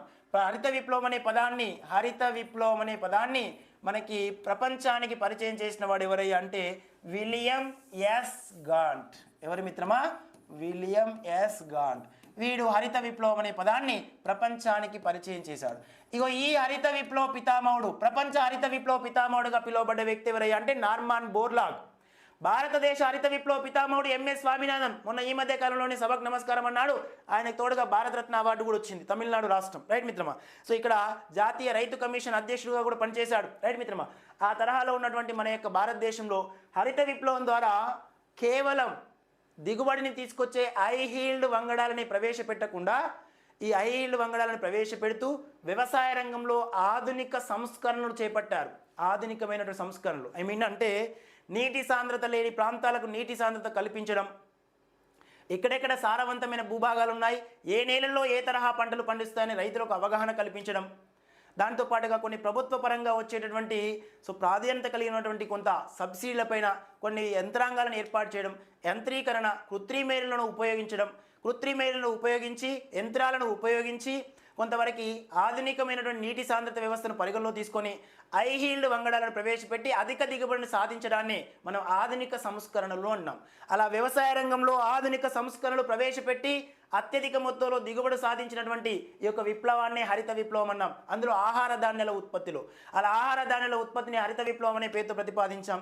నూనె గింజల యొక్క విప్లవాన్ని పసుపు విప్లవం అన్నాం. పసుపు విప్లవ పితామహుడు షామ్ పిట్రూడో అనే పేర్కొన్నాం. పాల ఉత్పత్తులు పెంపొందించడం శ్వేత విప్లవం అన్నాం. శ్వేత విప్లవ పితామహుడు వర్గీస్ కురియన్ అన్నాం. ఈయనే అమూల్ వ్యవస్థ స్థాపకుడు ఆనంద్ మిల్క్ యూనిట్ లిమిటెడ్ని ఏర్పాటు చేయడం జరిగింది. రైట్ మిత్రమా, ఇక్కడ ప్రీవియస్ క్వశ్చన్ మిత్రమా, పాలలో లభించేటటువంటి ప్రోటీన్ ఏంటి అని చెప్పేసి అడిగాడు. రైట్ సార్, లేదంటే ప్రీవియస్ క్వశ్చన్ అడిగాడు మిత్రమా, పాలు తెలుపు రంగులో ఉండటకు కారణమయ్యే కారకం ఏంటి అని. పాలలో లభించే బ్యాక్టీరియా, పాలలో లభించే ఆమ్లం, పాలలో లభించే చక్కెర అడిగాడు. మన యొక్క సోషల్ వాళ్ళకు కూడా GK point of previous DSC question, పాలు తెలుపు రంగులో ఉండటకు కారణమయ్యే కారకం ఏంటి, అదొకసారి కామెంట్ చేసే ప్రయత్నం చేయండి మిత్రమా. పాలు తెలుపు రంగులో ఉండే కారణమయ్యే కారకం. ఇలా హరిత విప్లవం ద్వారా ఎక్కువ మొత్తంలో వృద్ధిని సాధించిన పంటల్లో గోధుమ పంటలు ఉన్నవి, దాంతోపాటు వరి పంటలు ఉన్నవి. ఈ తరహాలోనే అనేక రకాల విప్లవాలు ఉన్నవి. అందులో నీలి విప్లవం అంటే చేపల ఉత్పత్తిని పెంపొందించడం, పింక్ రివల్యూషన్ అంటే రొయ్యల ఉత్పత్తులను పెంపొందించడం. ఈ తరహా విప్లవాలన్నీ కూడా ఎక్కువ మొత్తంలో ఉన్నాయి మిత్రమా. అందులో బ్లాక్ రెవల్యూషన్ అంటే పెట్రోలియం తార్ నిక్షేపాలు, రెడ్ రెవల్యూషన్ అంటే మాంసము. Yes sir, right. Next round revolution అంటే ఆలుగడ్డలని, బ్రౌన్ రెవల్యూషన్ అంటే తోళ్ల పెంపకం అని పేర్కొన్నాం. వైట్ రెవల్యూషన్ అంటే పాల ఉత్పత్తులను పెంపొందించడం శ్వేత విప్లవం. సో ఎల్లో రెవల్యూషన్ అంటే నూనె గింజల యొక్క ఉత్పత్తులను పెంపొందించడం. సిల్వర్ రెవల్యూషన్ అంటే కోడిగుడ్లు. గోల్డెన్ రెవల్యూషన్ అంటే ఫ్రూట్స్. సిల్వర్ ఫైబర్ రెవల్యూషన్ అంటే ప్రత్తి. గోల్డెన్ ఫైబర్ రెవల్యూషన్ అంటే జూట్ అని పేర్కొన్నాం. రైట్ మిత్రమా, ఇలాంటి వాటి దృష్ట్యా పాలు తెలుపు రంగులో ఉండడం కారణమయ్యే కారకం. మీరందరూ నల్లగా ఉండడానికి, నేను తెల్లగా ఉండడానికి ప్రధానమయ్యే కారకం ఏంటంటే నా చర్మంలో ఉన్న మెలనిన్ అనే ప్రోటీన్. చర్మంలో ఉండే మెలనిన్ అనే ప్రోటీన్ వల్ల నేను తెల్లగా ఉన్నా, మీరంతా నల్లగా ఉన్నారు. Right sir. భూమధ్య రేఖకు దిగువ భాగంలో ఉన్న వాళ్ళంతా నల్లగా, భూమధ్య రేఖకు ఎగువ భాగంలో ఉన్న వాళ్ళంతా నాలాగా తెల్లగా ఎందుకున్నారంటే చర్మంలో ఉండే ప్రోటీన్ మెలనిన్, దాని ప్రభావ ఫలితం సూర్యుని నుంచి లభించే విటమిన్ సన్షైన్ విటమిన్గా పిలువబడుతుంది డి విటమిన్. డి విటమిన్ లోపం వల్ల కలిగే వ్యాధి మనకి చిన్నపిల్లల్లో అయితే రికెట్స్, పెద్దవాళ్ళలో అయితే ఆస్టోమలేషియా. డి విటమిన్ కాల్సిఫెరాల్ అని పేర్కొంటాం. ఇగో ఈ తరహా మనకు జీకే పాయింట్ ఆఫ్స్ కూడా కొన్ని ఎక్కువ మొత్తంలో మనకి ఇంక్లూడింగ్ అయి ఉంటాయి మిత్రమా. ఇక్కడ గమనించాలి, మనకి మొక్కల యొక్క పత్రహారితాలు ఆకుపచ్చ రంగులో ఉన్న కారణమయ్యే కారకం ఏంటి అంటే అందులో ఉండే ప్రోటీన్ అయిన క్లోరోఫిల్. అదే తరహాలో మనకు పాలలో లభించేటటువంటి ప్రోటీన్, పాలు తెలుపు రంగులో ఉండే కారణమయ్యే కారకం ఏంటి అంటే కేసిన్ అనేటటువంటి ప్రోటీన్. రైట్ సార్, ఈ కేసిన్ వల్లనే పాలు తెలుపు రంగులో ఉంటుంది. ఇది previous DSC GK question. Right sir, అన్నీ తెలుసు మనకు, నిత్యం రోజు పాలు చూస్తూ ఉంటాం, తాగుతూ ఉంటాం, అన్నీ చేస్తాం. కానీ క్వశ్చన్ అడిగితే ఆన్సర్ చెప్పలేకపోయాం, చూసావా? కారణం ఏంటంటే కాన్సెప్ట్ తెలియకపోవడము. రైట్ సార్, అందుకే ప్రీవియస్ ప్రశ్నలు చూడాలి, ఎక్కడి నుండి అడుగుతున్నాడు. చిన్న ప్రశ్న అయినప్పటికీ సమాధానం లేకపోతే ఎగ్జామినేషన్లో ఏం చేస్తాం మనం? రైట్ సార్, అది గమనించే ప్రయత్నం చేయాలి మిత్రమా. ఇక్కడ ఈ తరహా ప్రశ్నపత్రం నిమిత్తం ఇక్కడ గమనించితే హరిత విప్లవం అంటే ఏం చెప్పాను సార్? వ్యవసాయ రంగంలో ఆధునిక సంస్కరణలు చేపట్టి అధిక దిగుబడిని సాధించడమే. దానికి కృత్రిమ ఎరువులను ఉపయోగించడం, యంత్రాలను ఎక్కువగా వినియోగించడం, దాంతో పాటుగా నీటి సాంద్రతను ఎక్కువ మొత్తంలో అభివృద్ధి పరచడం, దానికి తోడు హై హీల్డ్ వంగడాలను ప్రవేశపెట్టి అధిక దిగుబడిని సాధించడం తక్కువ సమయంలో. దీన్నే హరిత విప్లవం యొక్క ప్రధాన ఉద్దేశం అని పేర్కొన్నాం. ఆ తరహా ఇచ్చిన వాటి దృష్టి గమనించినట్లయితే మిత్రమా, ఇక్కడ వ్యవసాయ పద్ధతులను సంస్కరించి పంట దిగుబడిని పెంచడం అనే ప్రతిపాదన మన క్వశ్చన్కి రైట్ ఆన్సర్గా పేర్కొనొచ్చు. పంట దిగుబడిని పెంచడం కోసం మాత్రమే అన్నాడు. ఇక్కడ మాత్రమే, ఈ మాత్రమే అనేది సెకండ్ ఆప్షన్ అనేది తప్పును సూచిస్తుంది. Right sir. నెక్స్ట్ రొయ్యల పెంపకం అనేది పింక్ రెవల్యూషన్ సూచిస్తుంది. Pink revolution. రైట్ మిత్రమా, రొయ్యల పెంపకంలో ఆధునిక పద్ధతులను ఉపయోగించడం. ఈరోజు భారతదేశంలో రొయ్యల ఉత్పత్తిలో ఆంధ్రప్రదేశ్ రాష్ట్రం మొదటి స్థానంలో ఉంది మిత్రమా. అందులో మంచినీటి రొయ్యలు అయితే ఎక్కువ మొత్తంలో కేరళ రాష్ట్రం మొదటి స్థానంలో ఉంటుంది. Yes sir, right. Good evening all of you, all viewers. So ఇదే తరహా ప్రశ్నల యొక్క నేపథ్యంతో మన వెంకట్ సార్ ఆన్లైన్ క్లాస్ యాప్లో ఉన్న ప్లే స్టోర్కి వెళ్ళి వెంకట్ సార్ యాప్ని డౌన్లోడ్ చేసుకుని మిత్రమా, అందులో టెస్ట్ సిరీస్ ఉంటుంది. మీరు ఈ తరహా ప్రశ్నలకు కూడా ఆన్సర్ గుర్తించే విధంగా మిమ్మల్ని రూపొందించడమే మన టెస్ట్ యొక్క ప్రధాన ఉద్దేశం. సార్ మన Venkat sir online class app evening star batch ఒకటి, అదే మాదిరిగా స్కూల్ అసిస్టెంట్ సోషల్ వాళ్ళ టెస్ట్ సిరీస్, ఈ రెండు కోర్సుల వల్ల మీ దగ్గర ఇప్పటిదాకా సమాచారం సేకరించిన మీ సమాచారానికి మన టెస్ట్ సిరీస్ తోడైతే మీకు సర్వీస్ రావడం పైన భగవంతుడు కూడా ఆపలేడు. ఆ తరహాలో ఉంటుంది మిత్రం, అది గమనించే ప్రయత్నం చేయండి. సో నేను చెప్పడం కాదు, ఒకసారి మీరు రాస్తే మీకే అర్థమవుతుంది. Right sir. ఈరోజు టెస్ట్ సిరీస్ 6 PM తర్వాత ఉంటుంది మిత్రమా, మనకి ఆ 7వ తరగతి పాఠ్యాంశాలకు సంబంధించిన ప్రతిపాదనల పైన. Right sir. Question number 4. Right మిత్రమా, హిమాచల్ ప్రదేశ్లోని మనాలి, లడఖ్లోని లేహ్తో చండీగఢ్ను కలుపుతూ ప్రపంచంలోనే ఎత్తైన రహదారిని నిర్మించిన సంస్థ ఏది? రైట్ మిత్రమా. Give the answer please sir.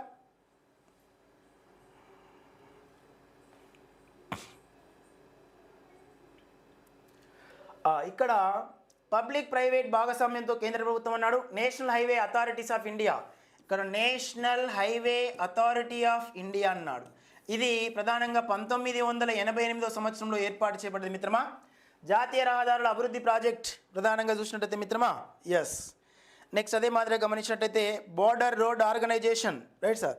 ఇగో ఈ బార్డర్ రోడ్ ఆర్గనైజేషన్ ఏదైతే ఉందో మిత్రమా, BRO, ఇది భారతదేశం యొక్క రక్షణ వ్యవస్థను పరిగణలో తీసుకొని, రక్షణ రంగాన్ని పరిగణలో తీసుకొని దోహదపడుతూ ఉంటుంది BRO అనేది, రైట్ మిత్రమా. ఇగో ఈ BRO ఆధ్వర్యంలోనే మనకు గమనించినట్లయితే ఉమ్లింగ్లా నుంచి లడక్ వరకు, మనాలి లడఖ్లోని లేహ్తో చండీగఢ్ను కలుపుతూ సుమారుగా ఉమ్లింగ్లా లడక్ అనే ప్రాంతాలను కలుపుతున్నటువంటి ఉమ్లింగా, రైట్ సార్. ఇగో ఈ ఉమ్లింగా లడక్ అనేటటువంటి ప్రాంతాలను కలుపుతూ ఒక నేషనల్ హైవేని ఏర్పాటు చేశాడు. అందులో ముఖ్యంగా 52 కిలోమీటర్లు, మొత్తం ఈ అన్ని ప్రాంతాలను కలుపుకున్నట్లయితే 235 కిలోమీటర్ల పొడవుతోటి ఈ యొక్క రహదారి ఉంటుంది సార్. రహదారి సముద్ర మట్టాన్ని గమనించినట్లయితే మిత్రమా సుమారుగా 19,024 అడుగుల ఎత్తులో ఉంటుంది. సుమారు 5,882 మీటర్లు, 5,882 మీటర్ల ఎత్తుతో విస్తరించుంటుంది. ప్రపంచంలోనే అత్యంత ఎత్తైన ప్రాంతంలో ఉన్నటువంటి జాతీయ రహదారి, దాన్ని ఉమ్లింగ్లా పాస్ అని పేర్కొన్న మిత్రమా. ఈ ఉమ్లింగ్లా లడక్ ప్రాంతాలను కలుపుతున్నటువంటి జాతీయ రహదారి ఏదైతే ఉందో దీన్ని బార్డర్ రోడ్ ఆర్గనైజేషన్ వారు అభివృద్ధి పరిచారు. ఇప్పటికీ ప్రపంచవ్యాప్తంగా ఉన్నటువంటి 193 సభ్యత్వం కలిగిన ఐక్యరాజ్యసమితిలో సభ్యత్వం ఉన్న దేశాలలో 29 దేశాలలో ఈ సంస్థ కొన్ని నిర్మాణ ప్రాజెక్టును ఏర్పాటు చేసింది. అందులో మన భారతదేశం చుట్టూ ఉన్న సరిహద్దు ప్రాంతాల్లో, చైనాకి భారత్కి మధ్య ఉన్నటువంటి సరిహద్దు ప్రాంతం చమతాంగ్ తవాంగ్ సరిహద్దు ప్రాంతాల్లో మొన్న ఈ మధ్య కాలంలో ఏర్పాటు చేసిన సేలా టన్నెల్ కానీ, అంటే సేలా సొరంగం కానీ, రిమైనింగ్ అదే మాదిరిగా మనకు లిప్ లేక్ కనుమ వద్ద ఉన్నటువంటి లిప్ లేక్ బ్రిడ్జ్ని కానీ, దాంతో పాటుగా మన యొక్క భూటాన్కి భారతదేశానికి చైనాకి మధ్య సరిహద్దు ప్రాంతంగా ఉన్నటువంటి ప్రధానమైన ప్రాంతం ఎస్పెషల్లీ గమనించినట్లయితే మిత్రమా డోక్లాం అనే ఏరియా దగ్గర సరిహద్దు ప్రాంతాలను సంరక్షించడంలో కానీ ఈ BRO సంస్థ కొంతవరకు మనకి సరిహద్దు ప్రాంతాల వద్ద అత్యంత ఎత్తైన ప్రాంతాలలో రహదారి మార్గాలని, తీగల వంతెనలని, స్లెడ్జ్ వంతెనలని నిర్మించడం జరుగుతుంది. ఎస్ మిత్రమా, రైట్. ఎస్, BRO అనేది 1960లో ఏర్పాటు చేయబడింది మిత్రమా. ఎస్, ఇక్కడ గమనించినట్లయితే ఇది ఒక చట్టబద్ధమైనటువంటి సంస్థ. BRO అనేది భారతదేశం యొక్క రక్షణ వ్యవస్థలో అంతర్భాగమై ఉంటుంది మిత్రమా. అలా BRO అనేది మనకి ఎక్కువ మొత్తంలో ఈ సంస్థ ఈ యొక్క మనాలి లడక్ లేహ్ తోటి చండీగఢ్తో కలుపుతున్న ప్రపంచంలో ఎత్తైన రహదారిని నిర్మించింది.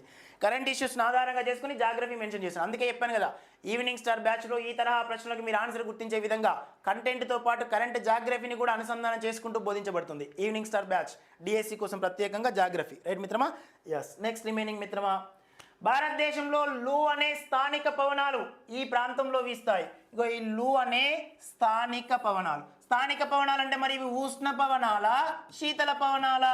మనందరికీ తెలుసు ఏంటి సార్, శీతల పవనాల, ఉష్ణ పవనాల అంటే ఉష్ణ పవనాల కిందికి వస్తాయి. ఏ పవనాల కిందికి వస్తాయి మిత్రమా? ఉష్ణ పవనాల కిందికి వస్తున్నాయి. ఆ లూ అనేటటువంటి ఉష్ణ పవనాలు ఏ ప్రాంతం గుండా, దక్కన్ పీఠభూమి ప్రాంతంలో, రాజస్థాన్ ఉత్తర పశ్చిమ భాగంలో, పశ్చిమ కనుమల యొక్క గాలి వీచేటటువంటి వైపులో, భారతదేశంలోని ఉత్తర మైదానంలో. Give the answer please. Yes, miss అవ్వద్దు జగ్గారెడ్డి గారు, రిమైనింగ్ అదే మాదిరిగా హబీరెడ్డి గారు. రైట్, క్వశ్చన్ కొంచెం గమనించండి. Give the answer please. భారతదేశంలో లూ అనే స్థానిక పవనాలు ఈ ప్రాంతంలో వీస్తాయి అన్నాడు. ఇగో ఈ అనేది ఈ క్వశ్చన్కి బ్యాక్ బోన్. ఈ క్రింది ప్రాంతంలో వీస్తాయి అన్నాడు, రైట్ సార్. ఈ ప్రాంతంలో వీస్తాయి అన్నాడు.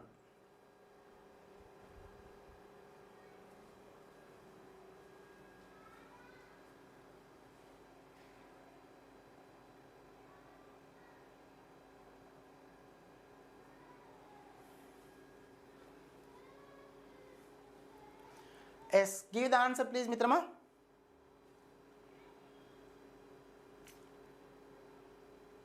ఎస్, భారతదేశంలో లూ అనే స్థానిక పవనాలు ఈ ప్రాంతంలో వీస్తున్నాయంటే ఇవి సహారా, మన యొక్క తారి ఎడారి ప్రాంతం గుండా మన భారతదేశం యొక్క భూభాగంలోకి వీస్తున్నాయి. అలా భారతదేశం యొక్క భూభాగ నిమిత్తం రాజస్థాన్ రాష్ట్రం యొక్క ఉత్తర ప్రాంతం, పశ్చిమ భాగంలో వీస్తున్నాయి, రైట్ సార్.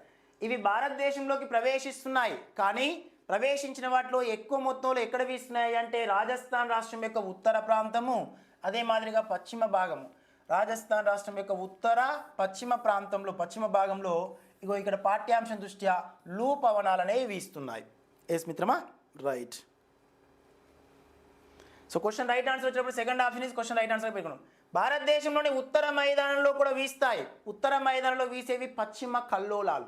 పశ్చిమ కల్లోలాల వల్ల ఉత్తర మైదానంలో మనకు శీతాకాలంలో వచ్చేటువంటి వర్షాలు, మధ్యధారా సముద్ర ఉపరితలంపై కేంద్రీకృతమైన అధిక పీడన తేమతో కూడిన బలపడ్డటువంటి ఆ యొక్క పవనాలు మన యొక్క ఉత్తర మైదానంలో వీచి పంజాబ్, హర్యానా, ఉత్తరప్రదేశ్ రాష్ట్రంలో గోధుమ పంటలకి లాభదాయకంగా ఉంటాయి. వీటిని పశ్చిమ కల్లోలాలు లేదా పశ్చిమ అలజడులు అనే పేరుతో పిలుస్తాం. ఎస్ మిత్రమా, అవి శీతాకాలంలో వచ్చేటివి. Right sir. ఇక్కడ రాజస్థాన్ ఉత్తర పశ్చిమ భాగం అనేది మనకు లూ పవనాల యొక్క ప్రత్యేకత. సో నార్వే స్టార్స్ అని చెప్పేసి పేర్కొంటాం. న్యూజిలాండ్లో ఏమైనా అని పేర్కొంటాం, అది అమెరికా, జపాన్ దేశంలో ప్రధానంగా. Right sir, yes. ఇలా ఉష్ణ పవనాలు, శీతల పవనాలు చెప్పాను కదా. పవనాల నుంచి తప్పకుండా ప్రశ్న వస్తుంది సార్. నెక్స్ట్, భూమి లోపలికి వెళ్ళే కొలది సాంద్రత. ఇక్కడ ఖనిజాల యొక్క సాంద్రత. రాతి అనేది ఖనిజం అన్నమాట మిత్రమా. ఎగ్జాంపుల్ ఆయన ఏమంటాడంటే ఏదో ఒక ఖనిజాన్ని ఇచ్చింది, కానీ ఇక్కడ ఖనిజాల యొక్క సాంద్రత అన్నాడు. కాబట్టి భూమి ఉపరితలం నుంచి లోపలికి వెళ్తున్న కొలది మనకి భూమి యొక్క ఉపరితలం నుంచి లోపలికి వెళ్తున్నప్పుడు సాంద్రత పెరుగుతుంది. సాంద్రత ఏమైతుంది సార్? డెన్సిటీ పెరుగుతుంది. పీడనము పెరుగుతుంది. పీడనం కూడా పెరుగుతుంది. ఉష్ణోగ్రత కూడా పెరుగుతుంది. ఉష్ణోగ్రత, టెంపరేచర్ కూడా పెరుగుతుంది. భూమి ఉపరితలం నుంచి లోపలికి వెళ్తున్న కొలది ప్రతి 32 మీటర్ల లోతుకి 1 డిగ్రీ సెల్సియస్ ఉష్ణోగ్రత పెరుగుతుంది. రైట్ మిత్రమా. భూమి ఉపరితలం నుంచి వెళ్ళి లోపలికి వెళ్తున్న కొలది ప్రతి 100 మీటర్ల లోతుకి 1 అట్మాస్ఫియర్ పీడనం అనేది పెరుగుతుంది. 1 అట్మాస్ఫియర్ పీడనం పెరుగుతుంది. ఇక ఈ సాంద్రత అనేది మిత్రమా అక్కడ ఉన్నటువంటి ఖనిజాల యొక్క స్వరూపాన్ని బట్టి, ఖనిజాల యొక్క లక్షణాలను బట్టి సాంద్రత పెరుగుతుంది. కాబట్టి భూమి లోపలికి వెళ్ళే కొలది మొదటగా భూపటలం, భూప్రావారం, భూకేంద్రక మండలం అన్నాం. భూపటలం వచ్చేటప్పటికి 2.7 నుండి 3.5 గ్రామ్ ఫర్ సెంటీమీటర్ క్యూబ్స్ ఉంటుంది. భూప్రావారం వచ్చేటప్పటికి ఇది 4.5 నుంచి 5.7 గ్రామ్ ఫర్ సెంటీమీటర్ క్యూబ్ ఉంటుంది. భూకేంద్రక మండలం 12.7 వరకు ఉంటుంది గ్రామ్ ఫర్ సెంటీమీటర్ క్యూబ్. అంటే లోపలికి వెళ్తున్న సాంద్రత ఏమవుతుంది సార్? పెరుగుతుంది. అలా సాంద్రత పెరుగుతుంది అనే ప్రతిపాదన మన క్వశ్చన్కి రైట్ ఆన్సర్గా పేర్కొనొచ్చు. ఎస్ మిత్రమా, రైట్. సాంద్రతని గ్రామ్ ఫర్ సెంటీమీటర్ క్యూబ్లలో కొలుస్తాం. ఎస్, మన యొక్క వెంకట్ సార్ ఆన్లైన్ క్లాస్ యాప్లో మిత్రమా ఈవినింగ్ స్టార్ బ్యాచ్లో డిఎస్సి కోసం ప్రత్యేకంగా మనకి జాగ్రఫీని ఏర్పాటు చేశాను. 6th క్లాస్ నుంచి 10th ఇంటర్మీడియట్ వరకు. ఇందులో జాగ్రఫీ కంటెంట్తో పాటు కరెంట్ అంశాలను కూడా ఇంక్లూడింగ్ చేసుకొని డిఎస్సిలో జీకే పాయింట్స్ కూడా కవర్ చేసుకుంటూ మనం ముందుకెళ్ళడం జరుగుతుంది మిత్రమా. ఈరోజు మన లైవ్ క్లాస్లో 10th క్లాస్ సంబంధించిన శీతోష్ణి అనే అంశం టాపిక్ ఉంది. 9 PM స్టార్ట్ అవుతుంది మిత్రమా. సో లాస్ట్ క్లాసులు అన్నీ కూడా రికార్డ్ అయి ఉంటాయి. గతంలో గడిచిన క్లాసులు రికార్డ్ అయి ఉంటుంది. అందులోనే క్విక్ రివిజన్ పీడిఎఫ్ ఉంటుంది 6th క్లాస్ నుంచి 10th క్లాస్ వరకు. ఇంటర్మీడియట్ కూడా ప్రొసీజర్ ఏర్పాటు చేసిన మిత్రం. అందులోనే ఇంటర్ సంబంధించిన కంటెంట్ కూడా లింక్ సబ్జెక్టును ఆధారంగా చేసుకుని ఆ పీడిఎఫ్ గతంలో 44 మార్క్స్కి 38 మార్క్స్ రావడం జరిగింది ఆ పీడిఎఫ్ నుండి. Right sir. సో అట్లాంటి ప్రామాణికమైనటువంటి సబ్జెక్టులు అన్నీ ఉంటాయి సార్. ఎస్, అది గమనించండి. సో ఆల్ సబ్జెక్ట్స్ యొక్క పీడిఎఫ్ ఉంటుంది మిత్రమా. జాగ్రఫీ లైవ్ క్లాసులు మాత్రం ఏర్పాటు చేశాను. త్వరలోనే మిగతా అన్ని సబ్జెక్ట్కి సంబంధించినటువంటి సో ఒక కోర్సుని ప్రమోట్ చేసే ప్రయత్నంలో ఉన్నాం. ఎస్ మిత్రమా, రైట్. అది కొంచెం ఆలస్యం అవుతుంది. అది ఎగ్జామ్ ఒకవేళ డేట్ లేట్ అయితే జూలైలో ఉండకపోయి ఉంటే ఆ యొక్క ప్రస్తావన ఉంటుంది. జూలైలో ఉంటే మాత్రం మన ఈవినింగ్ స్టార్ బ్యాచ్ మాత్రమే యూటిలైజ్ చేసుకోవాల్సి వస్తుంది. Right sir. ఎస్ ఎస్ మిత్రమా, thank you so much all viewers. ఒక చిన్న లైక్ చేయండి, మీ మిత్రులకు ఫ్రెండ్స్ తెలియపరచండి మిత్రమా. నెక్స్ట్, ఎలా అనిపిస్తుంది ఎక్స్ప్లెనేషన్? Right sir. ఇప్పటికే ఉన్న పర్వతాలు వికోశీకరణం చెంది మరియు కొత్త అంటే మరియు కోత ద్వారా ఇప్పటికే ఉన్న పర్వతాలు అనేవి వికోశీకరణం చెంది మరియు కోత ద్వారా వాటి యొక్క ఎత్తును పరిమాణాన్ని కోల్పోయి ఏర్పడ్డ పర్వతాలను ఈ పేరుతో పిలుస్తారు అన్నాడు. ఎస్ మిత్రమా, రైట్. ఈ పేరుతో పిలుస్తారు. రైట్ మిత్రమా. జస్ట్ ఎగ్జాంపుల్ చెప్పాలంటే ఆరావళి పర్వతాలు. మన భారతదేశంలో అత్యంత ప్రాచీనమైన మృత పర్వతాలైన ఆరావళి పర్వతాలు. అదే మాదిరిగా భారతదేశానికి దక్షిణ పీఠభూమిలో ఉన్నటువంటి తూర్పు తీరంలో ఉన్న తూర్పు కనుమలు కానీ, పశ్చిమ తీరంలో ఉన్న పశ్చిమ కనుమలు కానీ. ఇగో ఈ పశ్చిమ కనుమలు, తూర్పు కనుమలు, వెస్టర్న్ ఘాట్స్, అదే మాదిరిగా ఈస్టర్న్ ఘాట్స్. అలా పశ్చిమ కనుమలను కానీ, తూర్పు కనుమలు కానీ, ఈ మూడింటిని కూడా ఇగో ఇక్కడ ఇచ్చిన క్వశ్చన్కి ఎగ్జాంపుల్గా పేర్కొనవచ్చు. రైట్ మిత్రమా. వాటి దృష్ట్యా ఆన్సర్ గుర్తించే ప్రయత్నం చేయండి sir. Give the answer please. పశ్చిమ కనుమల యొక్క దక్షిణ ప్రాంతం కూడా మనకి పశ్చిమ కనుమల యొక్క దక్షిణ ప్రాంతమైన అనేముడి, అన్నమలై కొండలు, కార్డిమాం కొండలు కూడా ఇగో ఈ ప్రాంతాలకు అంటే ఇలాంటి ప్రతిపాదనకు చెందినవి అనమాట.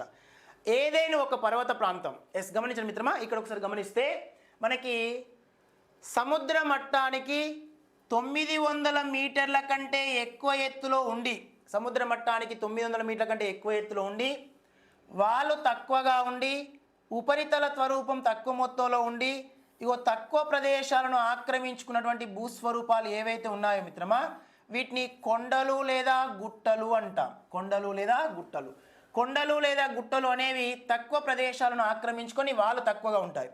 వాళ్ళు ఎక్కువగా ఉండి ఇగో విశాలవంతమైన భూభాగాలను ఆక్రమించి ఉన్నటువంటి సముద్ర మట్టానికి 900 మీటర్ల కంటే ఎక్కువ ఎత్తులో ఉన్న భూస్వరూపాలని మనకు పర్వతాలు అని పేర్కొంటాం. ఏమంటాం సార్? పర్వతాలు. పర్వతాల యొక్క పైభాగం లోపల ఉపరితల స్వరూపం తక్కువగా విస్తరించి ఉంటుంది.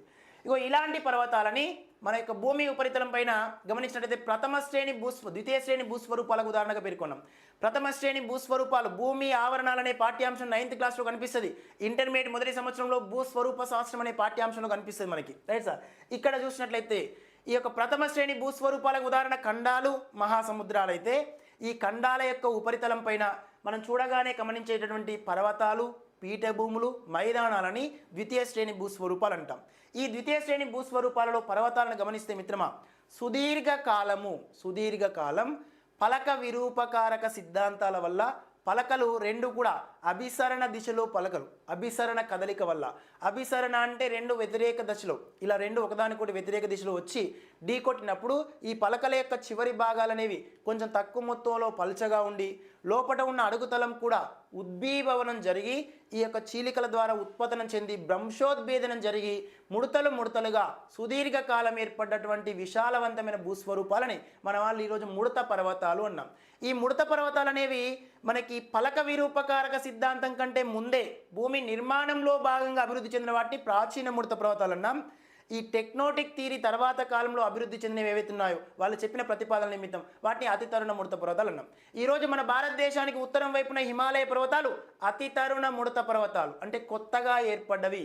అంగారక భూపలక, గోండువానా భూపలకల యొక్క రెండు కూడా అంగారక గోండువానా భూపలకలనే వ్యతిరేక చలనాలు చేస్తున్నప్పుడు విడిపోయినటువంటి ఇండో ఆస్ట్రేలియన్ పలక, యురేషియా పలక, ఇండో ఆస్ట్రేలియన్ పలక నుంచి విడిపోయిన మన భారతదేశ భూభాగము అదే మాదిరిగా యురేషియా పలకతో ఢీకొట్టినప్పుడు మన యొక్క టెథిస్ సముద్రం యొక్క అడుగుతలంలో ఉన్నటువంటి అవక్షేపిత శిలలు ఉపరితలానికి ఉద్భీభవనం చెంది ఈ రెండు భారతదేశం యొక్క ఉత్తర పైన ఉన్నటువంటి చివరి ప్రాంతం, యురేషియా పలక యొక్క దక్షిణ చివరి ప్రాంతం పలచగా ఉండి ఉపరితలానికి ఉద్భీభవనం చెందిన భూస్వరూపాలని హిమాలయ పర్వతాలు అన్నాం.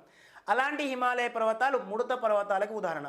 ఇట్లాంటివి ప్రాచీన ముడత పర్వతాలు ఉంటవి, నవీన ముడత పర్వతాలు ఉంటవి.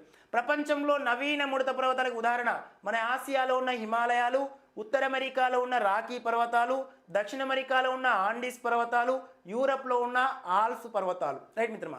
ఇక్కడ అంగారక భూపలక, గోండువానా భూపలకలు పలక విరూపకారక సిద్ధాంతాల దృష్ట్యా విచ్ఛిన్నం చెందినప్పుడు ఏర్పడ్డటువంటి పర్వతాలని అతి తరుణ కొత్తగా ఏర్పడ్డవి అంటారు. సో యంగెస్ట్ మౌంటైన్స్గా పేర్కొంటాం. ఈ యంగెస్ట్ ఫోల్డ్ మౌంటైన్స్ ఏవైతే ఉన్నాయో, అతి తరుణ ముడత పర్వతాలు ఏవైతే ఉన్నాయో వాటికి ఉదాహరణ ఆసియాలోని హిమాలయాలు, ఉత్తర అమెరికాలోని రాకీ, దక్షిణ అమెరికాలోని ఆండీస్, యూరప్లో ఉన్న ఆల్ప్స్. ఇగో ఈ పర్వత ప్రాంతాల గుండా వీచేటటువంటి స్థానిక పవనాలనే కొన్ని ఉష్ణ పవనాలు ఉంటవి, కొన్ని ప్రధానంగా గమనించినట్లయితే శీతల పవనాలు ఉంటవి. So most very important. ఈ పర్వతాలు గుర్తుపెట్టుకోవాలి, ఆ ఉష్ణ పవనాలు, శీతల పవనాలు గుర్తుపెట్టుకోవాలి. ఒక్క క్వశ్చన్ తప్పకుండా డిఎస్సిలో వస్తుంది. రైట్ మిత్రమా? ఇది గమనించండి. ఇదే రోజు డిఎస్సిలో వస్తున్న ప్రతిపాదన ఎగ్జామినేషన్లో మీకు గుర్తు వస్తుంది. Right sir? ఎస్. ఆ తరహా గమనించితే ఇలా ముడత పర్వతాలని పేర్కొన్న మిత్రమా. నెక్స్ట్ ఇంకా గమనించినట్టు ఇక్కడ ఖండ పర్వతాలు, అగ్ని పర్వతాలు అన్నాం. అగ్ని పర్వతాలు అంటే సముద్రం లోపల ఉన్న అడుగుతలం కానీ అంటే భూమి ఉపరితలం నుంచి లోపలికి వెళ్తున్న కొలది మనకి ప్రధానంగా ఏమున్నా సార్? భూపటలం. తర్వాత ఏం కనిపిస్తుంది అని అంటే ఇక్కడ కనిపిస్తే తర్వాత ఉన్నది భూప్రావారం.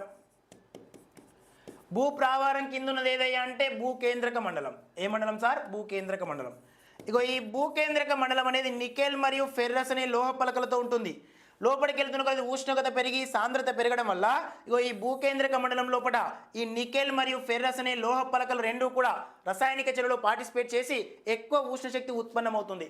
ఆ ఉష్ణశక్తితో కూడుకున్నటువంటి ఎలక్ట్రోజెనిక్ ఉత్తేజిత బలాలతో కూడుకున్నటువంటి ఎనర్జీ అనేది మనకి సంవహన ప్రక్రియ రూపంలో కింది నుంచి పైకి ప్రయాణిస్తూ ఉంటుంది. ఈ క్రింది నుంచి పైకి ఇలా నిరంతరం తారణాలు చేస్తూ ప్రయాణిస్తున్నప్పుడు ఈ మధ్యలో ఉన్న ఈ భూప్రావారం అనేటటువంటి ప్రాంతం ద్రవ పదార్థమే. ఆ ద్రవ పదార్థంతో కూడుకున్నటువంటి ఈ యొక్క శక్తి ఉపరితలానికి ఉద్భీభవనం చెంది కొంత లోపల ఉన్న ద్రవ పదార్థాన్ని పైకి వెదజల్లబడ్డటువంటి ఈ యొక్క భూస్వరూపాలు ఏవైతున్నాయో వీటినే అగ్నిపర్వతాలు అంటాం. ఈ అగ్నిపర్వత ఆవిర్భావ క్రమాలు అనేవి ఎక్కువగా మనకు సముద్రాలలో ఉంటాయి. ఎందుకంటే సముద్రం అనేది మనకి భూప్రావారం పైన తక్కువ మందాన్ని కలిగి ఉంటుంది. భూపట్లం యొక్క మందం సముద్రంలో చాలా తక్కువగా ఉంటుంది అనమాట, 30 కిలోమీటర్ల వరకు ఉంటుంది. అదే భూభాగం మీద అయితే 100 కిలోమీటర్ల మందం ఉంటుంది. కాబట్టి సముద్రం నుంచి పైకి రాగానే కొంత 30 కిలోమీటర్ల ఎత్తులోనే మనకి భూపట్లం ఉండడం వల్ల ఈ లోపటి నుంచి వచ్చినటువంటి అడుగుతలం నుంచి వచ్చినటువంటి ఒత్తిడి వల్ల ద్రవ పదార్థం అనేది ఉపరితలానికి ఉద్భీభవనం చెంది కొంత ఘన రూపంలోకి మారి ఒక శంకు మాదిరి ఆకారంలో కనిపించే భూస్వరూపాలను అగ్నిపర్వతాలు అన్నాం. అలాంటి అగ్నిపర్వతాలు ఎప్పుడూ పేలే స్వభావం కలిగి ఉంటే, మీ మాదిరిగా ఎప్పుడు క్రియాశీలకంగా ఉంటే, ఎప్పుడు యాక్టివ్గా ఉంటే వాటిని యాక్టివేటెడ్ వాల్కోన్స్ అంటారు. అంటే క్రియాశీలకమైన అగ్నిపర్వతాలు అంటారు. అప్పుడప్పుడు పేలే స్వభావం కలిగి ఉంటే వాటిని ప్రధానంగా ఏమని పేర్కొంటాం సార్? నిద్రావస్థలో ఉన్న అగ్నిపర్వతాలు అంటాం. Right sir. ఇక ఎవరో మీరు తెలుసుకోవాలి, నిద్రావస్థలో ఉన్న వాళ్ళు ఎవరో. Right sir. ఎస్. ఇక పేలే స్వభావం కలిగి లేకపోతే వాటిని విలుప్త అగ్నిపర్వతాలు అంటాం. అలా విలుప్త అగ్నిపర్వతాలు అంటే ఇక పేలే స్వభావం లేవు, అప్పుడప్పుడు పేలే వాటిని ఏమంటాం సార్? ఎక్కువ మొత్తంలో నిద్రావస్థలు ఉండేవి. సో ఇక్కడ భూమి అంతర్భాగంలో కేంద్రీకృతమైన ఎనర్జీ ప్రభావ ఫలితంగా తరచూ పేలే స్వభావం కలిగిన వాటిని క్రియాశీలక అగ్నిపర్వతాలని పేర్కొంటాం. Yes sir. ఇగో ఈ క్రియాశీలక అగ్నిపర్వతాలలో మనకి మధ్యధారా సముద్రం మధ్యలో ఉన్నటువంటి స్ట్రంబోలి అనే అగ్నిపర్వతం, previous TET DSC right sir. Stromboli అగ్నిపర్వతాన్ని మధ్యధారా సముద్రం యొక్క ద్వీపము అంటాం.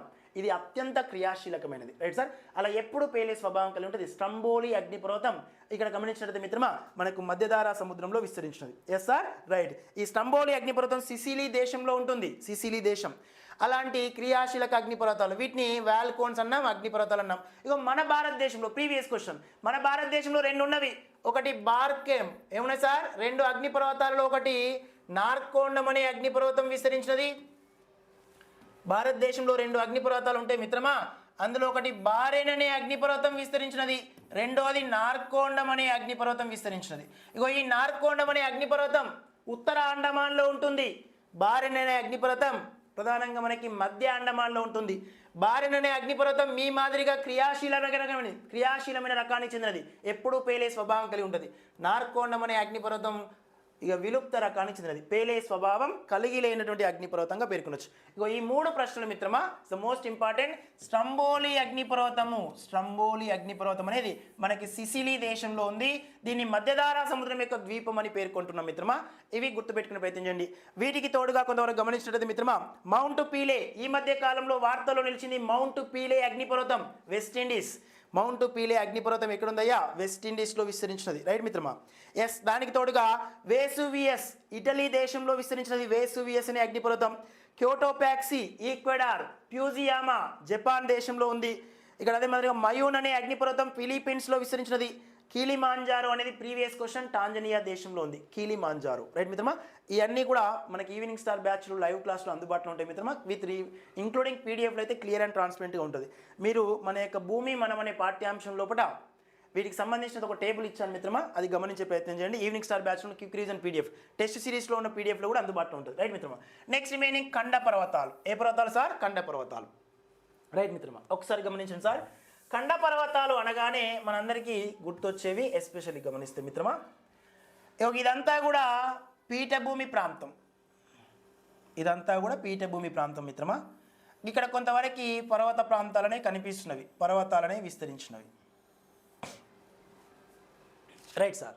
ఎస్. రిమైనింగ్ వర్షపాతం వల్ల కొంత భూభాగాలను పరిగణలో తీసుకొని ఈ పర్వత ప్రాంతాలకి అవతల వైపున కానీ ఇతల వైపున కానీ వర్షపాత ప్రభావ ఫలితంగా కానీ రిమైనింగ్ భూభౌతిక చర్యల వల్ల అంటే భూభాగం కొంత మార్పులకు చేర్పులకు లోనైనప్పుడు, భూకంపాలు సంభవించినప్పుడు కానీ లేదా ఈ వర్షాల వల్ల కానీ ఇలా ఉన్నటువంటి ఈ పర్వతాల యొక్క ఏర్పడ్డప్పుడు ఈ మాదిరిగా ఉన్నవి వర్షపాతాలు సంభవించి ఇగో ఈ మధ్యలో అకస్మాత్తుగా కొంత భూమి అనేది కోతకు గురైంది.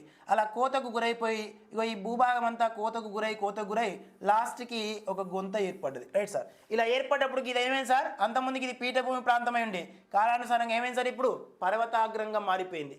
ఇగో ఈ తరహాలో ఉన్నటువంటి పర్వతాలు అంటే ఒకప్పుడు పీఠభూమి ప్రాంతమై ఉండి తర్వాత కాలంలో పర్వతంగా మారినవి కానీ, లేదా ఈ పర్వతాలు ఏర్పడిన తర్వాత పర్వతాలకు అవతల వైపున భూభౌతిక చర్యల వల్ల పగులు లోయలు ఏర్పడి భూమి కుదించుకపోవడం, భూమి లోపలికి కుదించుకపోవడం కానీ, లేదా లోపల ఉన్న భూభాగం అనేది భ్రంశోద్భేదన జరిగి పైకి ఉద్భీభవనం చెందగా కానీ ఏర్పడ్డటువంటి భూస్వరూపాలు ఏవైతున్నాయో ఆ పర్వతాలని ఖండ పర్వతాలు అంటారు. ఏమైందో ఎగ్జాంపుల్ మన భారతదేశాన్ని ఎగ్జాంపుల్గా తీసుకుంటే మిత్రమా, మన భారతదేశం యొక్క భూభాగ నిమిత్తం మనకు వింధ్య సాత్పురా పర్వతాలు ఉన్నవి. ఇగో ఈ వింధ్య పర్వతాలు, సాత్పురా పర్వతాలు, ఈ రెండు పర్వతాలు ఏర్పడిన తర్వాత కొంతకాలానికి భూకంపాల ద్వారా అభివృద్ధి చెందినటువంటి పగులు లోయలు ఈ వింధ్య పర్వతాలకి దక్షిణం వైపున, అదే మాదిరిగా సాత్పురా పర్వతాలకి దక్షిణ వైపున రెండు పగులు లోయలు ఏర్పడ్డవి. ఈ పగులు లోయల వల్ల ఈ భూస్వరూపాల యొక్క ఎత్తులో మార్పు సంభవించొచ్చింది. అలా పర్వతాలు ఏర్పడ్డ తర్వాత కొంతకాలానికి వాటి సమీప పరిసర ప్రాంతాలలో భూభౌతిక చర్యల వల్ల ఏమైనా కొంత భూభాగం లోపలికి దిగబడిపోవడం కానీ, పైకి భ్రంశోద్భేదనం జరిగి కానీ అభివృద్ధి చెందినటువంటి భూస్వరూపాలని మనం ఖండ పర్వతాలు అంటాం. ఈరోజు భారతదేశంలో ఉన్న వింధ్య సాత్పుర పర్వతాలని భారతదేశంలోని ఖండ పర్వతాలు అన్నాం. హిమాలయ పర్వతాలని అతి తరుణ మృత పర్వతాలు అన్నాం. నార్కోండం బారన్ అనే వాటిని అగ్ని పర్వతాలు అన్నాం. ఇప్పటిదాకా మనం మాట్లాడుకున్న వాటిలో భారతదేశానికి పశ్చిమ వాయువ్య దిశలో పర్వతాలు ఉన్నవి ఆరావళి పర్వతాలు. రైట్ మిత్రమా, ఇగో ఇవి ఆరావళి పర్వతాలు అని అనుకుందాం. Right sir. తూర్పు కనుమలు కానీ పశ్చిమ కనుమలు కానీ ఆరావళి పర్వతాలు కానీ విస్తరించి ఉంటే రైట్ మిత్రమా, ఇవి పర్వత ప్రాంతాలు. కాలానుసారంగా వర్షపాతం వల్ల ఈ పర్వతం పైన ఉన్నటువంటి భూభాగం అంతా కూడా రోజు రోజుకి ఏమవుతుంది సార్, కొంత వికోశీకరణం చెందుతుంది. వికోశీకరణ మీన్స్ శైథిల్యం చెందుతుంది, అరేంజ్మెంట్ అవుతుంది. పైన ఉన్నటువంటి ఈ యొక్క సూక్ష్మమైన రేణువులు పొరలు కాస్తా ఇక్కడ ఉన్నటువంటి అనేక రకాల సూక్ష్మమైన పొరలు సంవత్సరాల తరబడి వర్షపాతానికి ఉష్ణోగ్రతకు లోనై ఈ పర్వతం పైనుండి కొట్టుకపోతుంది. అలా కొట్టుకపోతూ ఈ పర్వతాలు ఏర్పడ్డప్పుడు కొంత ఎత్తులో ఉంటే ఏర్పడ్డ తర్వాత కొంతకాలానికి ఈ యొక్క ప్రకృతి వైపరీత్య కారణాల వల్ల, జల ప్రవాహ ప్రక్రియ వల్ల, అదే మాదిరిగా ఉష్ణోగ్రత వల్ల వికోశీకరణం చెంది కోతకు గురై కొంత ఎత్తు మరియు పరిమాణం కోల్పోయి, ఎత్తు తగ్గి కొంత వీటి ఆకారాన్ని కోల్పోయి అభివృద్ధి చెందినటువంటి పర్వతాలు ఏవైతున్నాయో వీటిని అవశిష్ట పర్వతాలు లేదా అవశేష పర్వతాలు అంటారు. అవశిష్ట పర్వతాలు లేదా అవశేష పర్వతాలు. ఎస్ మిత్రమా, రైట్. అలా భారతదేశంలో ఉన్న ఆరావళి పర్వతాలు కానీ తూర్పు కనుమలు పశ్చిమ కనుమలు అవశిష్ట పర్వతాలకు ఉదాహరణగా పేర్కొనవచ్చు. ఎస్ మిత్ర, ఇవన్నీ ప్రీవియస్ ప్రశ్నలే. ఇక్కడ క్వశ్చన్ రైట్ ఆన్సర్ వచ్చినప్పటికీ అవశిష్ట పర్వతాలు అనే ఆప్షన్ మన క్వశ్చన్ రైట్ ఆన్సర్గా పేర్కొంటాం. ఎస్, డ్రాకెన్స్బర్గ్ పర్వతాలు ఆఫ్రికా ఖండంలో ఉన్న వాటి ఖండ పర్వతాలనే పేర్కొంటాం. ఎస్ మిత్రమా, పశ్చిమ జర్మనీలో బ్లాక్ ఫారెస్ట్ పర్వతాలు కూడా ఖండ పర్వతాలకు ఉదాహరణే. రైట్ మిత్రమా, right sir. Yes, good evening all of you. ఒక చిన్న లైక్ చేయండి, తెలిసిన మిత్రులకు షేర్ చేయండి మిత్రమా. ఈ తరహా ఎక్స్ప్లెనేషన్ తోటి ఈవినింగ్ స్టార్ బ్యాచ్ అందుబాటులో ఉంటుంది sir. Remaining geography group 1 group 2 కోసం మీ మిత్రులు ఎవరైనా ఉన్నా, మీలో ఎవరైనా రాసిన సార్ జాగ్రఫీ సంబంధించిన అంటే Indian geography, Telangana geography, disaster management, world geography సంబంధించిన టెస్ట్ సిరీస్ మన వెంకట్ సార్ ఆన్లైన్ క్లాస్ యాప్లో అందుబాటులో ఉంది మిత్రమా. ఇది కేవలం 100 రూపీస్కి అందుబాటులో ఉంటుంది. ఉపయుక్తం చేసుకునే ప్రయత్నం చేయండి. ప్రింట్ తీసుకోవచ్చు సార్. ఆన్లైన్లో ఎగ్జామ్ ఉంటుంది, ఆఫ్లైన్లో ఎగ్జామ్ ఉంటుంది. Right sir. నెక్స్ట్ క్వశ్చన్, చంద్రగ్రహణం ఎప్పుడు ఏర్పడుతుంది? చంద్రగ్రహణం అనేది ఎప్పుడు ఏర్పడుతుంది? రైట్ మిత్రమా, గివ్ ద ఆన్సర్ ప్లీజ్. మొన్న రీసెంట్గా ఒక క్వశ్చన్ వచ్చింది, సూర్యగ్రహణం ఎప్పుడు ఏర్పడుతుందని. చెప్పాను కదా, 8th క్లాస్ భూచలనాలు ఋతువులు అనే పాఠ్యాంశం ఏదైతే ఉందో, సూర్యుడు ఒక శక్తి ఇవ్వడం అనే టాపిక్ దగ్గర, అక్కడ నుండి క్వశ్చన్ లేకుండా క్వశ్చన్ పేపర్ ఉండదు. Right sir. ఎస్, దీన్ని బట్టి మీకు క్లారిటీ రావాలి టెట్ విషయంలో ఏమేం చదవాలి నేను జాగ్రఫీలో అని. Right sir. రిమైనింగ్ తర్వాత పాలిటీ కూడా చూద్దాం. సో రేపటి క్లాస్లో పాలిటిక్స్ సంబంధించిన మెయిన్ కాన్సెప్ట్ ఎక్కడెక్కడ ఏం చదవాలి అని చెప్పేసి. రైట్ సార్, అవి చూసే ప్రయత్నం చేద్దాం సార్. తర్వాత హిస్టరీ కూడా చూద్దాం. Right sir. మీరు డిఎస్సి జాబ్ కొట్టేంత వరకు వెంకట్ సార్ మీకు అందుబాటులో ఉంటాడు మిత్రమా. వెంకట్ సార్ ఆన్లైన్ క్లాసెస్ కానీ, వెంకట్ సార్ యూట్యూబ్ ఆ ఛానల్లో ఉన్నటువంటి ప్రతి మిత్రుడు కూడా ఒక కుటుంబ సభ్యులతో సమానం. Right sir. కాబట్టి గమనించండి. సో మీరు కొంచెం సపోర్ట్ చేయండి, అందరం కలిసి ముందుకెళ్దాం, హార్డ్ వర్క్ చేద్దాం. తప్పకుండా మీకు సర్వీస్ రావడంలో భాగంగా కొంతవరకైనా వెంకట్ సార్ భాగస్వామ్యం పొందాలనే యోచన తప్పకుండా ఫలిస్తుంది. రైట్ మిత్రమా. ఎస్, అదే నేపథ్యంతో మీరు వెంకట్ సార్ ఆన్లైన్ క్లాస్ యాప్లోకి వెళ్ళి సో ఎక్కువ మొత్తంలో అంత ఎక్కువ వేచించలేదు సార్, మీకు అనుకూలంగా ఉండడం కోసమే టెక్నికల్ సపోర్ట్ కోసమే మనం తీసుకోవడం జరుగుతుంది. టెస్ట్ సిరీస్ 499 రూపీస్కి అప్ టు ఎగ్జామ్ వరకు అన్లిమిటెడ్ టైమ్స్ పీసీలో కూడా రాసుకోవచ్చు విత్ ఇంక్లూడింగ్ పీడిఎఫ్ కూడా ఉంటుంది రైట్ మిత్రం. ఇంక్లూడింగ్ పీడిఎఫ్ అంటే టెక్స్ట్ బుక్ కంటెంట్ మీకు చదవడం ఈజీగా ఉండదు కాబట్టి ఈజీగా సునాయాసంగా ఉండి రివిజన్ అవడం కోసం దోహదపడే విధంగా పీడిఎఫ్ ఏర్పాటు చేసాం మైండ్ మ్యాపింగ్ మెథడ్స్ తోటి. సో చాలా ఎఫెక్టివ్ ఉంటుంది మిత్రమా. ఆ పీడిఎఫ్ నుంచి గతంలో 44కి 38 మార్క్స్ రావడం జరిగింది. అది గుర్తుపెట్టుకునే ప్రయత్నం చేయండి సార్. ఎస్, యాప్లో ప్లే స్టోర్కి వెళ్ళి Venkat sir online class app download చేయండి. యాప్ లోపల ఈవినింగ్ స్టార్ బ్యాచ్ అనే తమ్నేల్ ఒకటి ఉంటుంది sir. School assistant social test series thumbnail ఉంటుంది. హెచ్జిటి టెస్ట్ సిరీస్ ఒక తమ్నేల్ ఉంటుంది. హెచ్జిటి వాళ్ళకేమో హెచ్జిటి కంప్లీట్గా 299 రూపీస్కి అన్ని టెస్టులు పెడతాం. ఆల్ సబ్జెక్ట్స్ పైన గ్రాండ్ టెస్ట్ల యొక్క డేట్స్ ప్రకటిస్తాం. ఇక ఈవినింగ్ స్టార్ బ్యాచ్లోనేమో జాగ్రఫీ లైవ్ క్లాస్ ఉంటుంది, పీడిఎఫ్ ఉంటుంది. మన యొక్క school assistant social test series వచ్చేటప్పటికి 499 రూపీస్ అందుబాటులో ఉంటుంది మిత్రమా. All subjects so up to exam వరకు ఉంటుంది రైట్ సార్. ఇంటర్మీడియట్ వరకు కంటెంట్ కవర్ చేస్తూ ఇది మన వెంకట్ సార్ ఆన్లైన్ క్లాస్ యొక్క ప్రత్యేకత. అది గమనించే ప్రయత్నం చేయండి. ఎస్ మిత్రమా, రైట్. ఇక్కడ చూడండి సార్, చంద్రగ్రహణము అన్నాడు. సో ఇంతకుముందు మనందరికీ తెలుసు సార్, ఎస్పెషల్లీ గమనించాం గతంలో కూడా. ఒకసారి చూసినట్లయితే ఇగో ఈ వీడేమో సూర్యుడు. ఎస్ మిత్రమా, జస్ట్ సింపుల్గా గమనించండి. సూర్యుని కేంద్రకంగా చేసుకుని మన యొక్క భూమి తిరుగుతూ ఉన్నది. సూర్యుని కేంద్రకంగా చేసుకుని ఎవరు తిరుగుతున్నారు సార్? భూమి తిరుగుతూ ఉన్నది. ఎస్ మిత్రమా, ఎస్.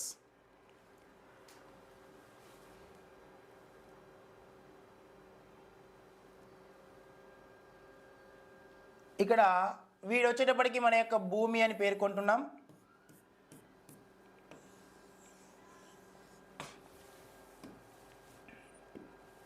రైట్ సార్, వీడే మన యొక్క భూమి.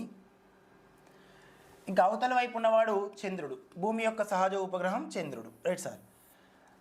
వీడు భూమి, వీడు చంద్రుడు, వీడు సూర్యుడు. ఎస్, కొంచెం గమనించండి సార్. గమనిస్తే ఆన్సర్ గుర్తించవచ్చు. Right sir. ఇవి మూడు ఒకే సరళరేఖ మార్గంలో వచ్చినప్పుడు మనకి ఎప్లిక్స్ ఏర్పడతవి, అంటే గ్రహణాలు ఏర్పడతవి. వీళ్ళు ముగ్గురు కూడా ఒకే సరళరేఖ మార్గంలోకి వస్తారు. ఎప్పుడు? ప్రతి 27 రోజుల 8 గంటలకి, అంటే అప్రాక్సిమేట్లీ 28 రోజులకు వస్తారు. చంద్రమాస సమయం కంటే ముందు. సో చంద్రుని యొక్క భ్రమణ కాలం, పరిభ్రమణ కాలం సమానంగా ఉంటుంది కాబట్టి చంద్రునిలో కొంత భాగం మాత్రమే మనం చూడొచ్చు. ఇది ప్రీవియస్ క్వశ్చన్. సుమారుగా చంద్రుడు భ్రమణ పరిభ్రమణ కాలాలు 27 రోజుల 8 గంటలే ఉంటాయి కాబట్టి మనకు చంద్రుడిలో 59% మాత్రమే మన భూభాగం పైన కనిపిస్తుంది. రైట్ మిత్రమా. అలాంటి చంద్రుడు తన చుట్టూ తాను తిరుగుతూ అప్పుడప్పుడు ఈ యొక్క సూర్యునికి భూమికి మధ్యలోకి వస్తాడు. Right sir. ఇలా చంద్రుడు మన యొక్క సూర్యునికి భూమికి మధ్యలోకి వచ్చినప్పుడు వీళ్ళు ముగ్గురు ఒకే సరళరేఖ మార్గంలో ఉంటే సూర్యుని యొక్క శక్తి మన భూమిపై పడకుండా ఉండి మనకి సూర్యుడు, అదే మాదిరిగా చంద్రుడు, అదే మాదిరిగా భూమి, వీళ్ళు ముగ్గురు ఒకే సరళరేఖ మార్గంలో ఉంటే మనకి సూర్యగ్రహణం సంభవిస్తుంది. సూర్యగ్రహణం రోజున అమావాస్య ఉంటుంది. భూమికి సూర్యునికి మధ్య చంద్రుడు అడ్డం వచ్చినప్పుడు ఆ రోజు అమావాస్య. ఆ రోజు కంప్లీట్గా మనకు సూర్యుడు కనిపించడు. రైట్ మిత్రమా. ఎస్, ఇలా అమావాస్య రోజున కంప్లీట్గా మనకి ఏం ఏర్పడుతుందంటే ప్రతి సూర్యగ్రహణం ఒక అమావాస్యగా పిలువబడుతుంది, కానీ ప్రతి అమావాస్య ఒక సూర్యగ్రహణంగా పిలువబడదు. ఎందుకు పిలువబడదు అంటే ఈ భూమి యొక్క కక్షకి చంద్రుని యొక్క కక్షకి మధ్య 5 డిగ్రీల 9 రేడియన్స్ కొంచెం వ్యత్యాసం కనిపిస్తుంది. అందుకనే ఈ యొక్క చంద్రుడు అనేవాడు కొంచెం పైకి కిందికి అనేవాడు ఉంటాడు. అలా ఉండడం వల్ల ప్రతి అమావాస్యని సూర్యగ్రహణం అనలేం, కానీ ప్రతి సూర్యగ్రహణం మాత్రం ఒక అమావాస్యగా పిలువబడుతుంది. Is clear? Right sir. Next ఇదే మాదిరిగా చూసినట్లయితే వీళ్ళు ఇలా ఉన్నప్పుడు సార్, కంప్లీట్గా ఈ తరహాలో ఉన్నప్పుడు ఎప్పుడు సార్, ఈ సూర్యునికి చంద్రునికి మధ్య మన భూమి అడ్డంగా వచ్చి ఇక్కడ చూడండి, భూమి, సూర్యుడు మరియు చంద్రుడు సూర్యునికి మరియు చంద్రునికి మధ్యలో ఉన్నప్పుడు, భూమి అనేది సూర్యుడు మరియు చంద్రుని మధ్యలో ఉన్నప్పుడు, రైట్ సార్, భూమి మరియు సూర్యుడు మరియు చంద్రుని మధ్యలో ఉన్నప్పుడు ఇగో ఇక్కడ సూర్యునికి చంద్రునికి మధ్య మన భూమి అడ్డంగా వచ్చి వీళ్ళు ముగ్గురు ఒకే సరళరేఖ మార్గంలో ఉంటే మనకు ఆ రోజున పౌర్ణమి సంభవిస్తుంది. ఏం సంభవిస్తుంది సార్? పౌర్ణమి. ఇగో ఈ పౌర్ణమి సంభవిస్తుంది.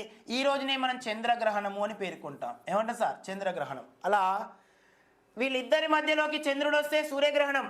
సూర్యునికి భూమికి మధ్య చంద్రుడు అడ్డంగా వచ్చి ముగ్గురు ఒకే సరళరేఖ మార్గంలో ఉంటే సూర్యగ్రహణం. సూర్యునికి చంద్రునికి మధ్య భూమి అడ్డంగా వచ్చి ఒకే సరళరేఖ మార్గంలో ముగ్గురు ఉంటే దాన్ని సూర్యగ్రహణం అంటారు, చంద్రగ్రహణం అంటాం. Right sir. ఆ తరహా ఇగో ఇక్కడ ఫస్ట్ ఆప్షన్ అనేది భూమి, సూర్యుడు మరియు చంద్రుని మధ్యలో ఉన్నప్పుడు, భూమి అనేది సూర్యునికి చంద్రునికి మధ్యలో ఉన్నప్పుడు, వీరు మధ్యలోకి వచ్చి ఉన్నప్పుడు మనకి ముగ్గురు ఒకే సరళరేఖ మార్గంలో ఉంటే చంద్రగ్రహణం ఏర్పడుతుంది. Right sir. So first option is question right ఆన్సర్గా పేర్కొనొచ్చు. Yes sir.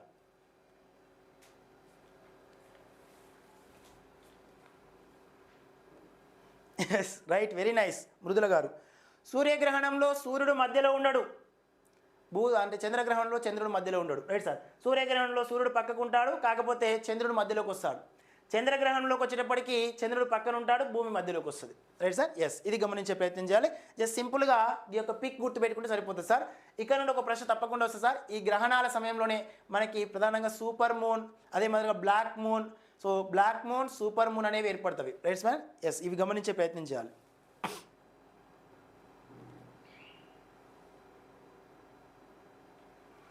ఎస్ రాజు గారు, ఆ భేదం 5 డిగ్రీల 9 రేడియన్స్ సూర్యుని యొక్క అంటే భూమి యొక్క కక్షకి చంద్రుని యొక్క కక్షకి మధ్య వ్యత్యాసం ఈ 5 డిగ్రీల 9 రేడియన్స్ ఉండడం వల్లనే మనకి ప్రతి అమావాస్య ప్రతి పౌర్ణమి గ్రహణాలుగా పిలువబడవు, కానీ ప్రతి సూర్యగ్రహణం ఒక అమావాస్యగా, ప్రతి చంద్రగ్రహణం ఒక పౌర్ణమిగా పిలువబడుతుంది. క్వశ్చన్ రైట్ ఆన్సర్ ఇది సార్. నెక్స్ట్, ఈ మైదానాలు ప్రవాహాలు, హిమనినాదాలు మరియు గాలి వంటి వివిధ రకాల ఏజెంట్లు తీసుకొని వచ్చిన పదార్థాల నిక్షేపణం ద్వారా ఏర్పడతాయి. ఇక్కడ క్రింది వాటిలో ఈ యొక్క ప్రతిపాదన ఆధారంగా చేసుకుని ఏ మైదానాలు ఏర్పడుతున్నాయి అన్నాడు. రైట్ మిత్రమా, ఇచ్చిన వాటిని ఆధారంగా చేసుకుని ఆన్సర్ గుర్తించండి సార్. ప్రవాహాల వల్ల అంటే జల ప్రవాహ ప్రక్రియ కావచ్చు, గాలి ప్రవాహ ప్రక్రియ కావచ్చు.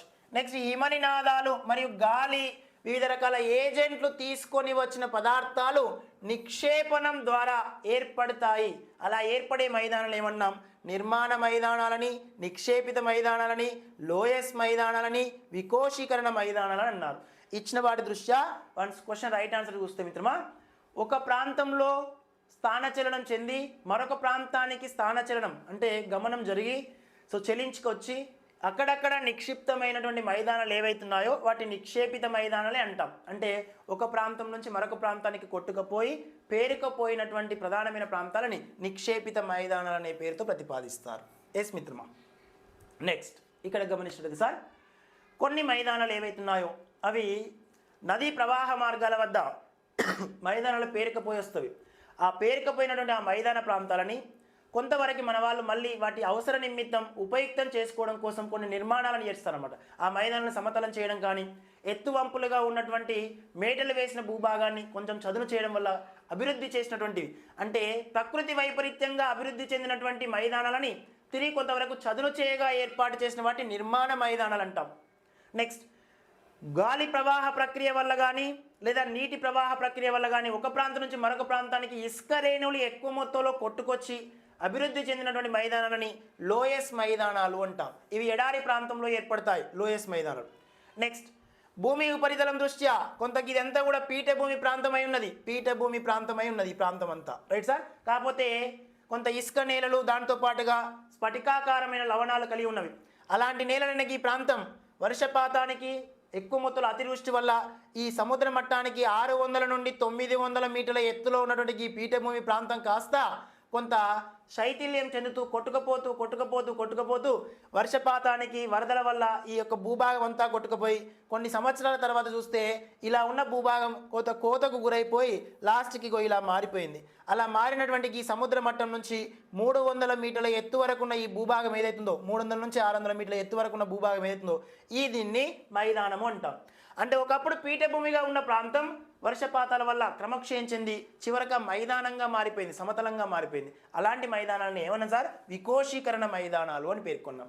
ఈ నాలుగిట్లో మనకి లోయస్ మైదానాలు అనేవి నిక్షేపిత మైదానాలు, వికోశీకరణ మైదానాలు మన భారతదేశంలో విస్తరించున్నాయి. అందులో అంటే 4 రకాలు ఉన్నాయి సార్. నిక్షేపిత మైదానాలే క్వశ్చన్ రైట్ ఆన్సర్ సార్. ఈరోజు మనం చూస్తున్న గంగా మైదానాలు హిమాలయ పర్వత ప్రాంతాల నుండి దుమ్ము ధూళికణాలు అవక్షేపిత శిలలతో కొట్టుకొచ్చినటువంటి ఒండుమట్టి క్షేపాలు అన్నీ పేరుకుపోయి ఇప్పుడు చూస్తున్న గంగా మైదానంలో ఉన్న ప్రాంతం ఒకప్పుడు చీలిపోయినటువంటి ఒక రైస్ తీసుకునే ప్లేట్ మాదిరి ఆకారంలో ఉన్న ఒక గుంత మాదిరిగా ఉండేది. ఆ గుంతలోకి కొట్టుకొచ్చిన ఒండుమట్టి క్షేపాలు పేరుకుపోయి అభివృద్ధి చెందినటువంటి ఆ భూభాగాలను ఈరోజు మనం నిక్షేపిత మైదానం అన్నాం. అందుకే వాటికి ఏమన్నాం? గంగా, సింధు, బ్రహ్మపుత్ర మైదానాన్ని పేరు పెట్టాం. వాటికి అంటే ఎగ్జాంపుల్ నిక్షేపిత మైదానాన్ని పేర్కొనొచ్చు. ఒక ప్రాంతం నుంచి మరొక ప్రాంతానికి స్థానచలనం చెంది హిమనినాదాల వల్ల, గాలి వల్ల ఇక్కడ హిమాలయ పర్వతాల్లో జన్మించే గంగా నది, దాని ఉపనదులు, సింధు నది, దాని ఉపనదులు, బ్రహ్మపుత్ర, దాని ఉపనదుల ద్వారా కొట్టుకొచ్చి ఏర్పడ్డ ఒండుమట్టి క్షేపాలు పేరుకపోయి అభివృద్ధి చెందిన మైదానాన్ని నిక్షేపిత మైదానాలకు ఉదాహరణగా పేర్కొనవచ్చు. ఎస్ మిత్రమా, రైట్. లోయస్ మైదానాలు, ఎస్ మన యొక్క మన యొక్క పశ్చిమ వాయువ్య దిశం ఎడారి ప్రాంతాల్లో ఉన్నటువంటి భూభాగాలు ఏవైతే ఉన్నాయో మిత్రమా, ఒక ప్రాంతం నుంచి మరొక ప్రాంతానికి టన్నుల కొద్ది ద్రవ్యరాశి కలిగిన ఇసుక కొట్టుకుపోతుంది. ఆ ఇసుక కొట్టుకుపోయి వేరే ఇతర ప్రాంతాల్లో నిక్షిప్తమైనటువంటి ఆ యొక్క భూభాగాలు ఏవైతే వాటిని లోయస్ మైదానం అంటాం. ఇది గాలి ప్రవాహ ప్రక్రియ వల్ల కొట్టుకుపోతుంది, లేదంటే కొంత వాతావరణ ప్రభావితంగా కొంతవరకు వర్షపాతం వల్ల కూడా కొట్టుకుపోతుంది అనమాట. వాటిని లోయస్ మైదానాన్ని పేర్కొంటాం. లోయస్ మైదానాలు ఎక్కువగా తారు ఎడారిలో విస్తరించి ఉంటాయి, ఎడారి ప్రాంతాల్లో ఉంటాయి. దానితో పాటు చైనాలో అయితే ఎల్లో రివర్ పరిసర ప్రాంతాల్లో కూడా విస్తరించున్నాయి. ఎస్ మిత్రమా, రైట్. నెక్స్ట్ క్వశ్చన్ సార్, క్రింది వాటిలో సమాజంలో స్త్రీ మరియు పురుషుల మధ్య సమానత్వాన్ని అర్థం చేసుకోవడంలో ఇది సహాయపడుతుంది. ఏది సహాయపడుతుందో give the answer please sir. Right, give the answer please. క్రింది వాటిలో సమాజంలో స్త్రీ మరియు పురుషుల మధ్య సమానత్వాన్ని అర్థం చేసుకోవడంలో ఇది సహాయపడుతుంది. మరణాల రేటు, లింగ నిష్పత్తి, సంతానోత్పత్తి రేటు, దేశ తలసరి ఆదాయం. తలసరి ఆదాయం అంటే మీ అందరికీ తెలుసు, భారతదేశంలో ఉన్నటువంటి జాతీయ ఆదాయంపై ఆ దేశ జనాభాను భాగిస్తే వచ్చేదే తలసరి ఆదాయం. Right sir. నెక్స్ట్, ఒక దేశం యొక్క మొత్తం ఆదాయంపై ఆ దేశ జనాభా ఒక సంవత్సర కాలం దృష్ట్యా దాన్ని తలసరి ఆదాయం అంటాం. సంతానోత్పత్తి రేటు అని పేర్కొన్నారు. ఏమన్నారు సార్? సంతానోత్పత్తి రేటు అని పేర్కొన్న మిత్రమా. ఇక్కడ సంతానోత్పత్తి రేటు చూసినట్టయితే మన భారతదేశంలో ప్రధానంగా 2.3% విస్తరించినది లాస్ట్ ఇయర్. రైట్ సార్, 2.3% యువకులను పరిగణలో తీసుకుని. నెక్స్ట్, లింగ నిష్పత్తి, 1000 మంది పురుషులకి ఎంతమంది స్త్రీలు ఉన్నారని సరిపోల్చి చూసే విధానం ఏదైతుందో దీన్ని స్త్రీ పురుష నిష్పత్తి, male female ratio, sex ratio అని పేర్కొన్న మిత్రమా. మన భారతదేశంలో 1000 మందికి 943 మంది స్త్రీలు ఉన్నారు. భారతదేశం యొక్క సగటు స్త్రీ పురుష నిష్పత్తి. రిమైనింగ్ భారతదేశంలో అత్యధికంగా అయితే కేరళ రాష్ట్రం 1084 మంది ఉన్నారు. తక్కువ మొత్తంలో అయితే హర్యానా రాష్ట్రం ఇక్కడ 879 మంది ఉన్నారు. మన తెలంగాణ రాష్ట్రం యొక్క సగటు స్త్రీ పురుష నిష్పత్తి 988 మంది ఉన్నారు మిత్రమా. తెలంగాణ రాష్ట్రంలో అత్యధిక స్త్రీ పురుష నిష్పత్తి కలిగిన రాష్ట్రం జిల్లా మనకు నిర్మల్ జిల్లాగా పేర్కొంటాం. తక్కువ స్త్రీ పురుష నిష్పత్తి కలిగినది హైదరాబాద్ జిల్లాగా పేర్కొంటాం. Yes sir, right. వీటి యొక్క డాటా కూడా మీరు కామెంట్ రూపంలో తెలియపరచండి. నిర్మల్లో ఎంత ఉన్నారు, హైదరాబాద్లో ఎంత ఉన్నారు. మరణాల రేటు. రైట్ సార్, ఇక్కడ మరణాల రేటు అనగానే మిత్రమా శిశు మరణాల రేటు కానీ మరణాల రేటు కానీ గమనిస్తే ప్రతి 1000 మందికి ఒక సంవత్సర కాలంలో అనివార్య కారణాల వల్ల ఎంతమంది మరణిస్తున్నారని తెలియజేసేది మరణాల రేటు. ఇందులో సమాజంలో స్త్రీ మరియు పురుషుల మధ్య సమానత్వాన్ని అర్థం చేసుకోవడం కోసం మనకు దోహదపడేది లింగ నిష్పత్తి అనేది దోహదపడుతుంది. ఏ నిష్పత్తి సార్? లింగ నిష్పత్తి. Yes, is a clear?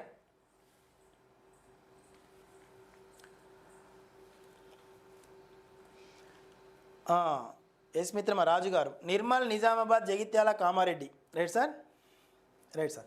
So question right answer, second option right answer చిన్న right answer sir.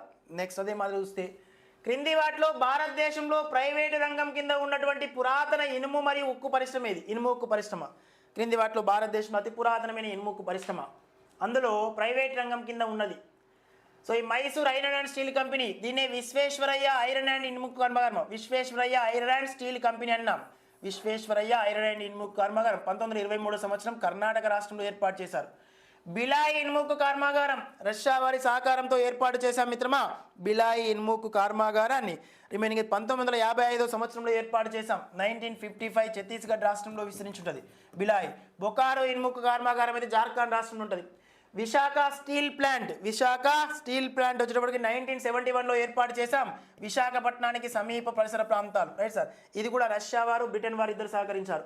Tata iron and steel company 1907 సంవత్సరంలో ఏర్పాటు చేశాడు. జార్ఖండ్ రాష్ట్రంలోని జంషెడ్పూర్ ప్రాంతం 1907 సంవత్సరం. రైట్ సార్, ఇక్కడ Tata iron and steel company ఏదైతే ఉందో మిత్రమా అన్నిటికంటే అత్యంత ప్రాచీనమైనది టాటా ఐరన్ అండ్ స్టీల్ కంపెనీగా పేర్కొనొచ్చు. టిస్కో, దీన్నే టిస్కో అంటాం, Tata iron and steel company. ఇవి గమనించాలి మిత్రమా. క్వశ్చన్ రైట్ ఆన్సర్ వచ్చినప్పుడు fourth option is question right answer. Yes. క్రింది వాటిలో 2011 భారతదేశ జనాభా లెక్కల ప్రకారం తెలంగాణలోని ఈ పూర్వ జిల్లాలలో సగటు స్త్రీ జనాభా సగటు పురుషుల జనాభా కంటే ఎక్కువ ఉంది. అంటే స్త్రీల కంటే పురుషుల సంఖ్య ఎక్కువ ఉంది. స్త్రీ పురుష నిష్పత్తి ఎక్కువ ఉన్నట్టు జిల్లాలు ఏమన్నాడు. ఇంతకుముందు మనం మాట్లాడుకున్నట్టు నిర్మల్, నిజామాబాద్ ఎట్లయితే కామారెడ్డి ఉన్నాయో అట్లా పాత జిల్లాల పరిగణలో తీసుకుని ఆన్సర్ గుర్తించమని చెప్పేసాను మిత్రమా. ఆ పాత జిల్లాలను ఆధారంగా చేసుకొని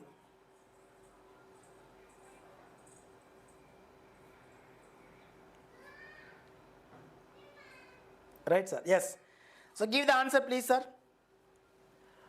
క్రింది వాటిలో 2011 భారతదేశ జనాభా లెక్కల ప్రకారం తెలంగాణలోని పూర్వ జిల్లాల్లో సగటు స్త్రీ జనాభా సగటు పురుష జనాభా కంటే ఎక్కువగా ఉంది. ఎందులో ఎక్కువ ఉందా అంటే వన్స్ గమనించి ఆన్సర్ గుర్తించినట్టయితే మిత్రమా ఎస్, అత్యధికంగా స్త్రీ నిష్పత్తి పాత జిల్లాల ప్రకారం అయితే ఆదిలాబాద్, తర్వాత కరీంనగర్, తర్వాత నిజామాబాద్, తర్వాత ఖమ్మం. పాత జిల్లాల పరంగా చూసినట్లయితే రైట్ సార్, ఇవి ఎక్కువ ఉన్నాయి అన్నమాట. Fourth option right sir. Yes right మిత్రమా. ఎస్, ఇప్పుడు గమనించండి సార్, ఫోర్త్ ఆప్షన్ రైట్ మిత్రమా. Yes, thank you sir, thank you so much all viewers. చెప్పాను కదా సార్, మీరైతే 100% మిత్రమా వెంకట్ సార్ ఆన్లైన్ క్లాస్ యాప్లో ఉన్న టెస్ట్ సిరీస్ మాత్రం ఉపయోగం చేసుకోండి. ఇంతకు మించి ఇలాంటి క్వశ్చన్ల తరహాలోనే మీకు రేపు ఆయన ఏ తరహా ప్రశ్న ఇచ్చినా ఆన్సర్ గుర్తించే విధంగా ఉంటుంది మన టెస్ట్ సిరీస్. సో ఉపయోగం చేసుకోండి. టెస్ట్ సిరీస్ ఒకవేళ రాసేటప్పుడు సార్ మాకు ఇబ్బందికరంగా ఉందనంటే మీ అమౌంట్ రిటర్న్ కూడా ఇచ్చే ప్రయత్నం చేస్తారు. I will challenge right sir, ఆ తరహాలో ఉంటుంది మిత్రమా. మీరు తప్పకుండా సర్వీస్ రావడంలో కీలక పాత్ర పోషిస్తుంది వెంకట్ సార్ ఆన్లైన్ క్లాస్ యాప్లో ఉన్న school assistant social test series. SGT వాళ్ళకు కూడా ఎస్జిటి టెస్ట్ సిరీస్ కూడా అదే తరహాలో ఉపయుక్తం అవుతుంది. కేవలం 299 రూపీస్కి అందుబాటులో ఉంటుంది మిత్రమా, ఉపయుక్తం చేసుకోండి. సో తప్పకుండా టెస్ట్ రాయండి సార్. ప్రశ్నలు ఎగ్జామ్స్ రాయకుండా టెస్టులు రాయకుండా మనం సక్సెస్ అవ్వడం అనేది బోర్డు లేని బస్సులో ప్రయాణం చేసిన తర్వాత సమానం రైట్ సార్. బోర్డు లేనటువంటి బస్సులో మనం ప్రయాణం చేస్తే ఏ విధంగా ఉంటుందో అదే మాదిరిగా టెస్ట్లు ఇవ్వకుండా ఎగ్జామినేషన్ హాల్లోకి వెళ్ళడం కూడా అదే తరహాలో ఉంటుంది. కాబట్టి అలాంటి టెస్ట్లో కూడా మన వెంకట్ సార్ ఆన్లైన్ క్లాస్ యాప్లో ఉన్న టెస్ట్ సిరీస్ కానీ ఈవినింగ్ స్టార్ బ్యాచ్ కానీ అత్యంత ఉపయుక్తం అవుతుంది. ఇక గమనించండి సార్, 100% అవుతుంది సార్. పీడిఎఫ్ 100% అవుతుంది, మీ ఫైల్ మేనేజర్లో ఉంటుంది. ఏమైనా డౌట్ ఉంటే ఒకసారి ఫోన్ చేయండి మిత్రమా. Yes, thank you sir. Next question sir, give the answer please. ఈ క్రింది వాటిలో సరికాని జతని ఎంచుకోండి. సరికాని జతని రైట్ సార్. అండమాన్ నికోబార్ దీవులలో బారెన్ దీవులు ఉన్నాయి. ఈ బారెన్ దీవులు అనేవి క్రియాశీలక రకానికి చెందినవి అన్నాడు. స్ట్రంబోలి అగ్నిపర్వతం అనేది ది డోర్మాండ్ అగ్నిపర్వతానికి ఉదాహరణ అన్నాడు. జపాన్లోనివి ఫ్యూజియామా పర్వతం మరియు మౌంట్ కీలిమాంజారో అంతరించిపోయిన అగ్నిపర్వతాలు అన్నాడు. కింది వాటిలో సరికానిది ఏది అన్నాడు. సరికానిది ఏది?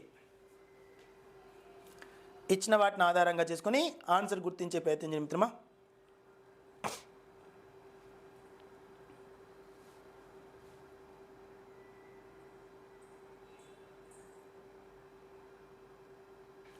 ఎస్, క్రింది వాటిలో సరికాని జతను ఎంచుకోండి అన్నాడు సార్. అండమాన్ నికోబార్ దీవులలో ఉన్నటువంటి బారెన్ అగ్నిపర్వతం ఏ రకానికి చెందినది? మనది క్రియాశీలక రకానికి చెందినది. కాబట్టి ఇది సరైనది అని పేర్కొనొచ్చు. సరికానిది ఏది అడిగిండు.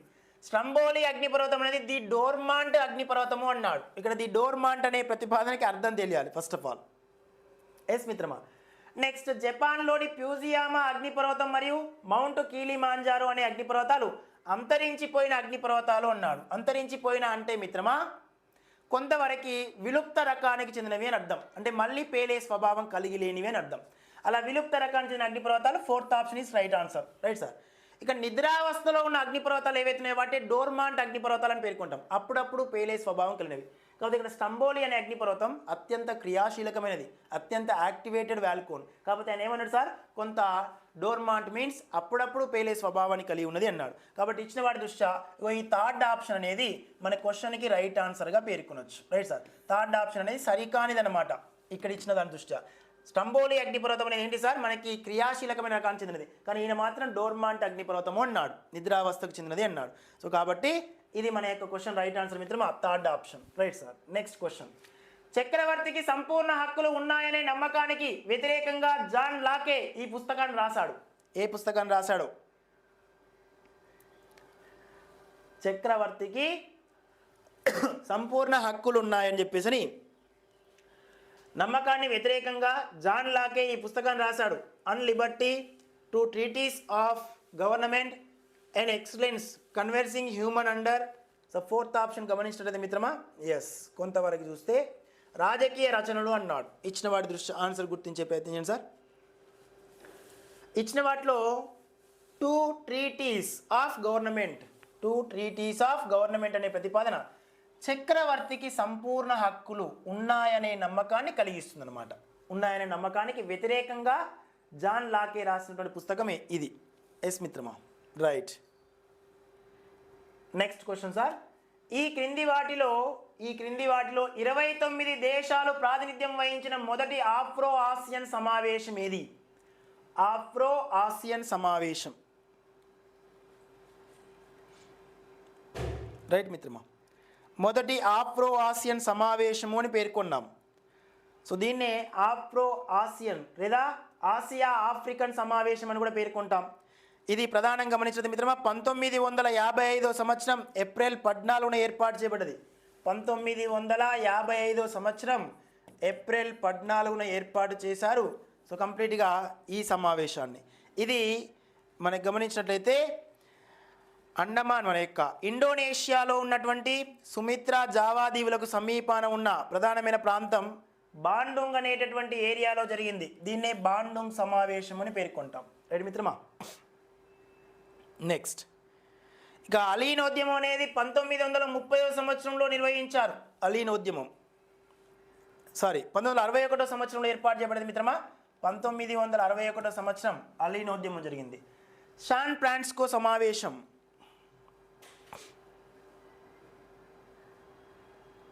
శాన్ ఫ్రాన్సిస్కో సమావేశం 1930లో ఏర్పాటు చేశారు. Right sir. సో బాండుంగ్ సమావేశం 1955లో ఏర్పాటు చేశారు సార్. ఇది మనకి 29 దేశాలు ప్రాతినిధ్యం వహించిన ఆఫ్రో ఆసియన్ లేదా ఆఫ్రికా ఆసియాల మధ్యలో జరిగినటువంటి సమావేశంగా పేర్కొన్నాం మిత్రమా. Yes 1955 sir. 44 కాదు మిత్రమా, 55. Right sir. ఇది మన యొక్క క్వశ్చన్ రైట్ ఆన్సర్ బాండుంగ్ సమావేశం మిత్రమా. నెక్స్ట్ క్వశ్చన్ గమనిస్తే రైట్ సార్. ఇక నెక్స్ట్ తర్వాయి భాగంలో మిగతా క్వశ్చన్స్ డిస్కస్ చేసే ప్రయత్నం చేద్దాం మిత్రమా. సమయం కొంచెం ఎక్కువ మొత్తంలో అయినట్టుంది. సో మన యొక్క వీడియో నిమిత్తం రేపటి క్లాస్లో మిగతా హిస్టరీ సివిక్స్ సంబంధించిన క్వశ్చన్స్ అన్ని కూడా ముందుకు తీసుకెళ్లే ప్రయత్నం చేద్దాం. ఇప్పటివరకు మీకు కొంత జాగ్రఫీ కొన్ని క్వశ్చన్లు వచ్చినవి, ఇక నుండి హిస్టరీ సివిక్స్ మళ్ళీ జాగ్రఫీ మధ్యలో ఉంటాయి మిత్రమా. ఇలా ఓవరాల్గా ఈ యొక్క క్వశ్చన్లన్నీ కూడా డిస్కస్ చేసే ప్రయత్నం చేద్దాం. ఎస్ మిత్రమా, రైట్.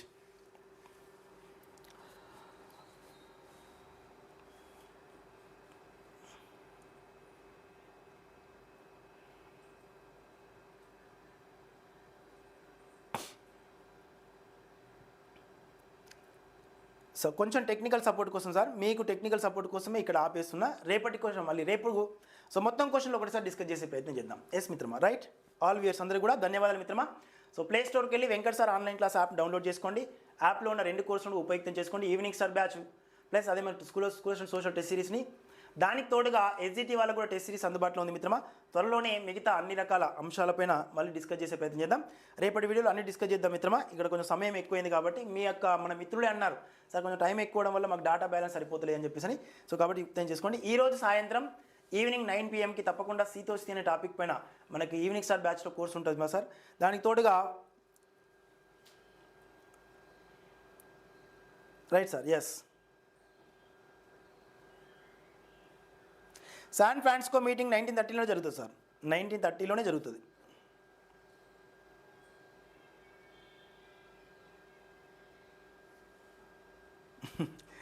Right sir. లేట్గా వచ్చిన వాళ్ళైనా కానీ ముందుకు వచ్చిన వాళ్ళైనా మిత్రమా రేపు 3:30కి లైవ్ ఉంటుంది మిత్రమా. రేపు 3:30కే స్టార్ట్ చేద్దాం సార్. సో కవిత మ్యామ్, సో రేపటి ఎక్స్ప్లెనేషన్ ఇంకా ఎక్కువ మొత్తంలో ఉంటుంది, ఎక్స్ట్రాడర్ ఉంటుంది. నేను ఒకటే అనుకున్నా సార్, ఆన్లైన్లోకి ఆలస్యంగా వచ్చాను. సో నాకు మీరే వాహకులు, మీ సపోర్ట్తోనే ముందుకెళ్ళే ప్రయత్నం చేద్దాం సార్ తప్పకుండా. సో మీ అందరూ సపోర్ట్ చేయండి, ఇంకా ఎక్కువ మొత్తంలో కంటెంట్ అందిస్తాను. ఉపాధ్యాయ వృత్తిలో ఉన్నటువంటి మన యొక్క వృత్తికి కొంతవరకు నా వంతు ప్రయత్నంగా మీరు సర్వీస్ సాధించడంలో భాగంగా కొంత పాత్ర వహించాలనే నేపథ్యంతో ఏర్పాటు చేశాను ఈ సిస్టాన్ని. అందుకోసం మీరందరూ కూడా సహకరించండి. ప్లే స్టోర్కి వెళ్ళి వెంకట్ సార్ ఆన్లైన్ క్లాస్ యాప్లో ఉన్నటువంటి కోర్సు టెస్ట్ సిరీస్ని కానీ ఈవినింగ్ స్టార్ బ్యాచ్గా రిసీవ్ చేసుకోండి. గ్రూప్స్ వాళ్ళకైతే మార్నింగ్ స్టార్ బ్యాచ్ అందుబాటులో ఉంది. ఏపీ వాళ్ళకి ప్రత్యేకంగా టెస్ట్ సిరీస్ని మళ్ళీ ప్లాన్ చేస్తున్నాం. దాంతోపాటు ఏపీ వాళ్ళకు కూడా టెట్ డిఎస్కి సంబంధించిన ప్రత్యేకమైన కోర్సు జాగ్రఫీ కోర్సు ఉంది మిత్రమా. రిమైన్ త్వరలోనే అన్ని సబ్జెక్టుకి సంబంధించిన కోర్సు కూడా ఏర్పాటు చేసే ప్రయత్నం చేస్తాం. సో అందరూ ఉపయోగం చేసుకునే ప్రయత్నం చేయండి. Yes sir, right sir. Thank you మిత్రమా. కొంచెం వీడియో పోస్ట్ చేసిన తర్వాత కూడా మీ మిత్రులకి మీ ఫ్రెండ్స్కి షేర్ చేయండి. మీ దగ్గర నంబర్ ఆఫ్ గ్రూప్స్ ఉంటవి, ఆన్లైన్ గ్రూప్, మామూలుగా సోషల్ మీడియా గ్రూప్లు. ఆ గ్రూప్లో మన యొక్క లైవ్ లింక్ను పెట్టండి. మీ యొక్క విలువైన అమూల్యమైన కామెంట్ని అందులో తెలియపరచండి. రైట్ మిత్రమా. యాప్లో కూడా కొంచెము రివ్యూస్ ఏవైతే ఉన్నాయో యాప్లో రివ్యూ కూడా ఇవ్వండి. మీకు తెలిసిన ప్రతిపాదనని, మీకు అనిపించిన ఫీలింగ్స్ని. ప్లే స్టోర్కి వెళ్ళి Venkat sir online class app download చేసుకోండి. యాప్లో ఉన్నటువంటి ఒక ప్రతిపాదన పరిగణలో తీసుకోండి. రైట్ మిత్రమా. Yes, thank you sir, thank you so much. All viewers అందరూ కూడా ధన్యవాదాలు మిత్రమా. సో రేపటి వీడియోలో మళ్ళీ కలుస్తాను. మేపులప్పుడు మీ విజయాన్ని ఆకాంక్షించే మీ Venkatanna. So geography fame. Right sir, thank you so much. So share చేయండి, సబ్స్క్రైబ్ చేసుకోండి, దాంతోపాటుగా మీ మిత్రులకి తెలియపరచండి మిత్రమా. ఎస్, ధన్యవాదాలు sir, thank you so much sir, thank you so much all viewers. రేపు మీరు రాబోయే కాలానికి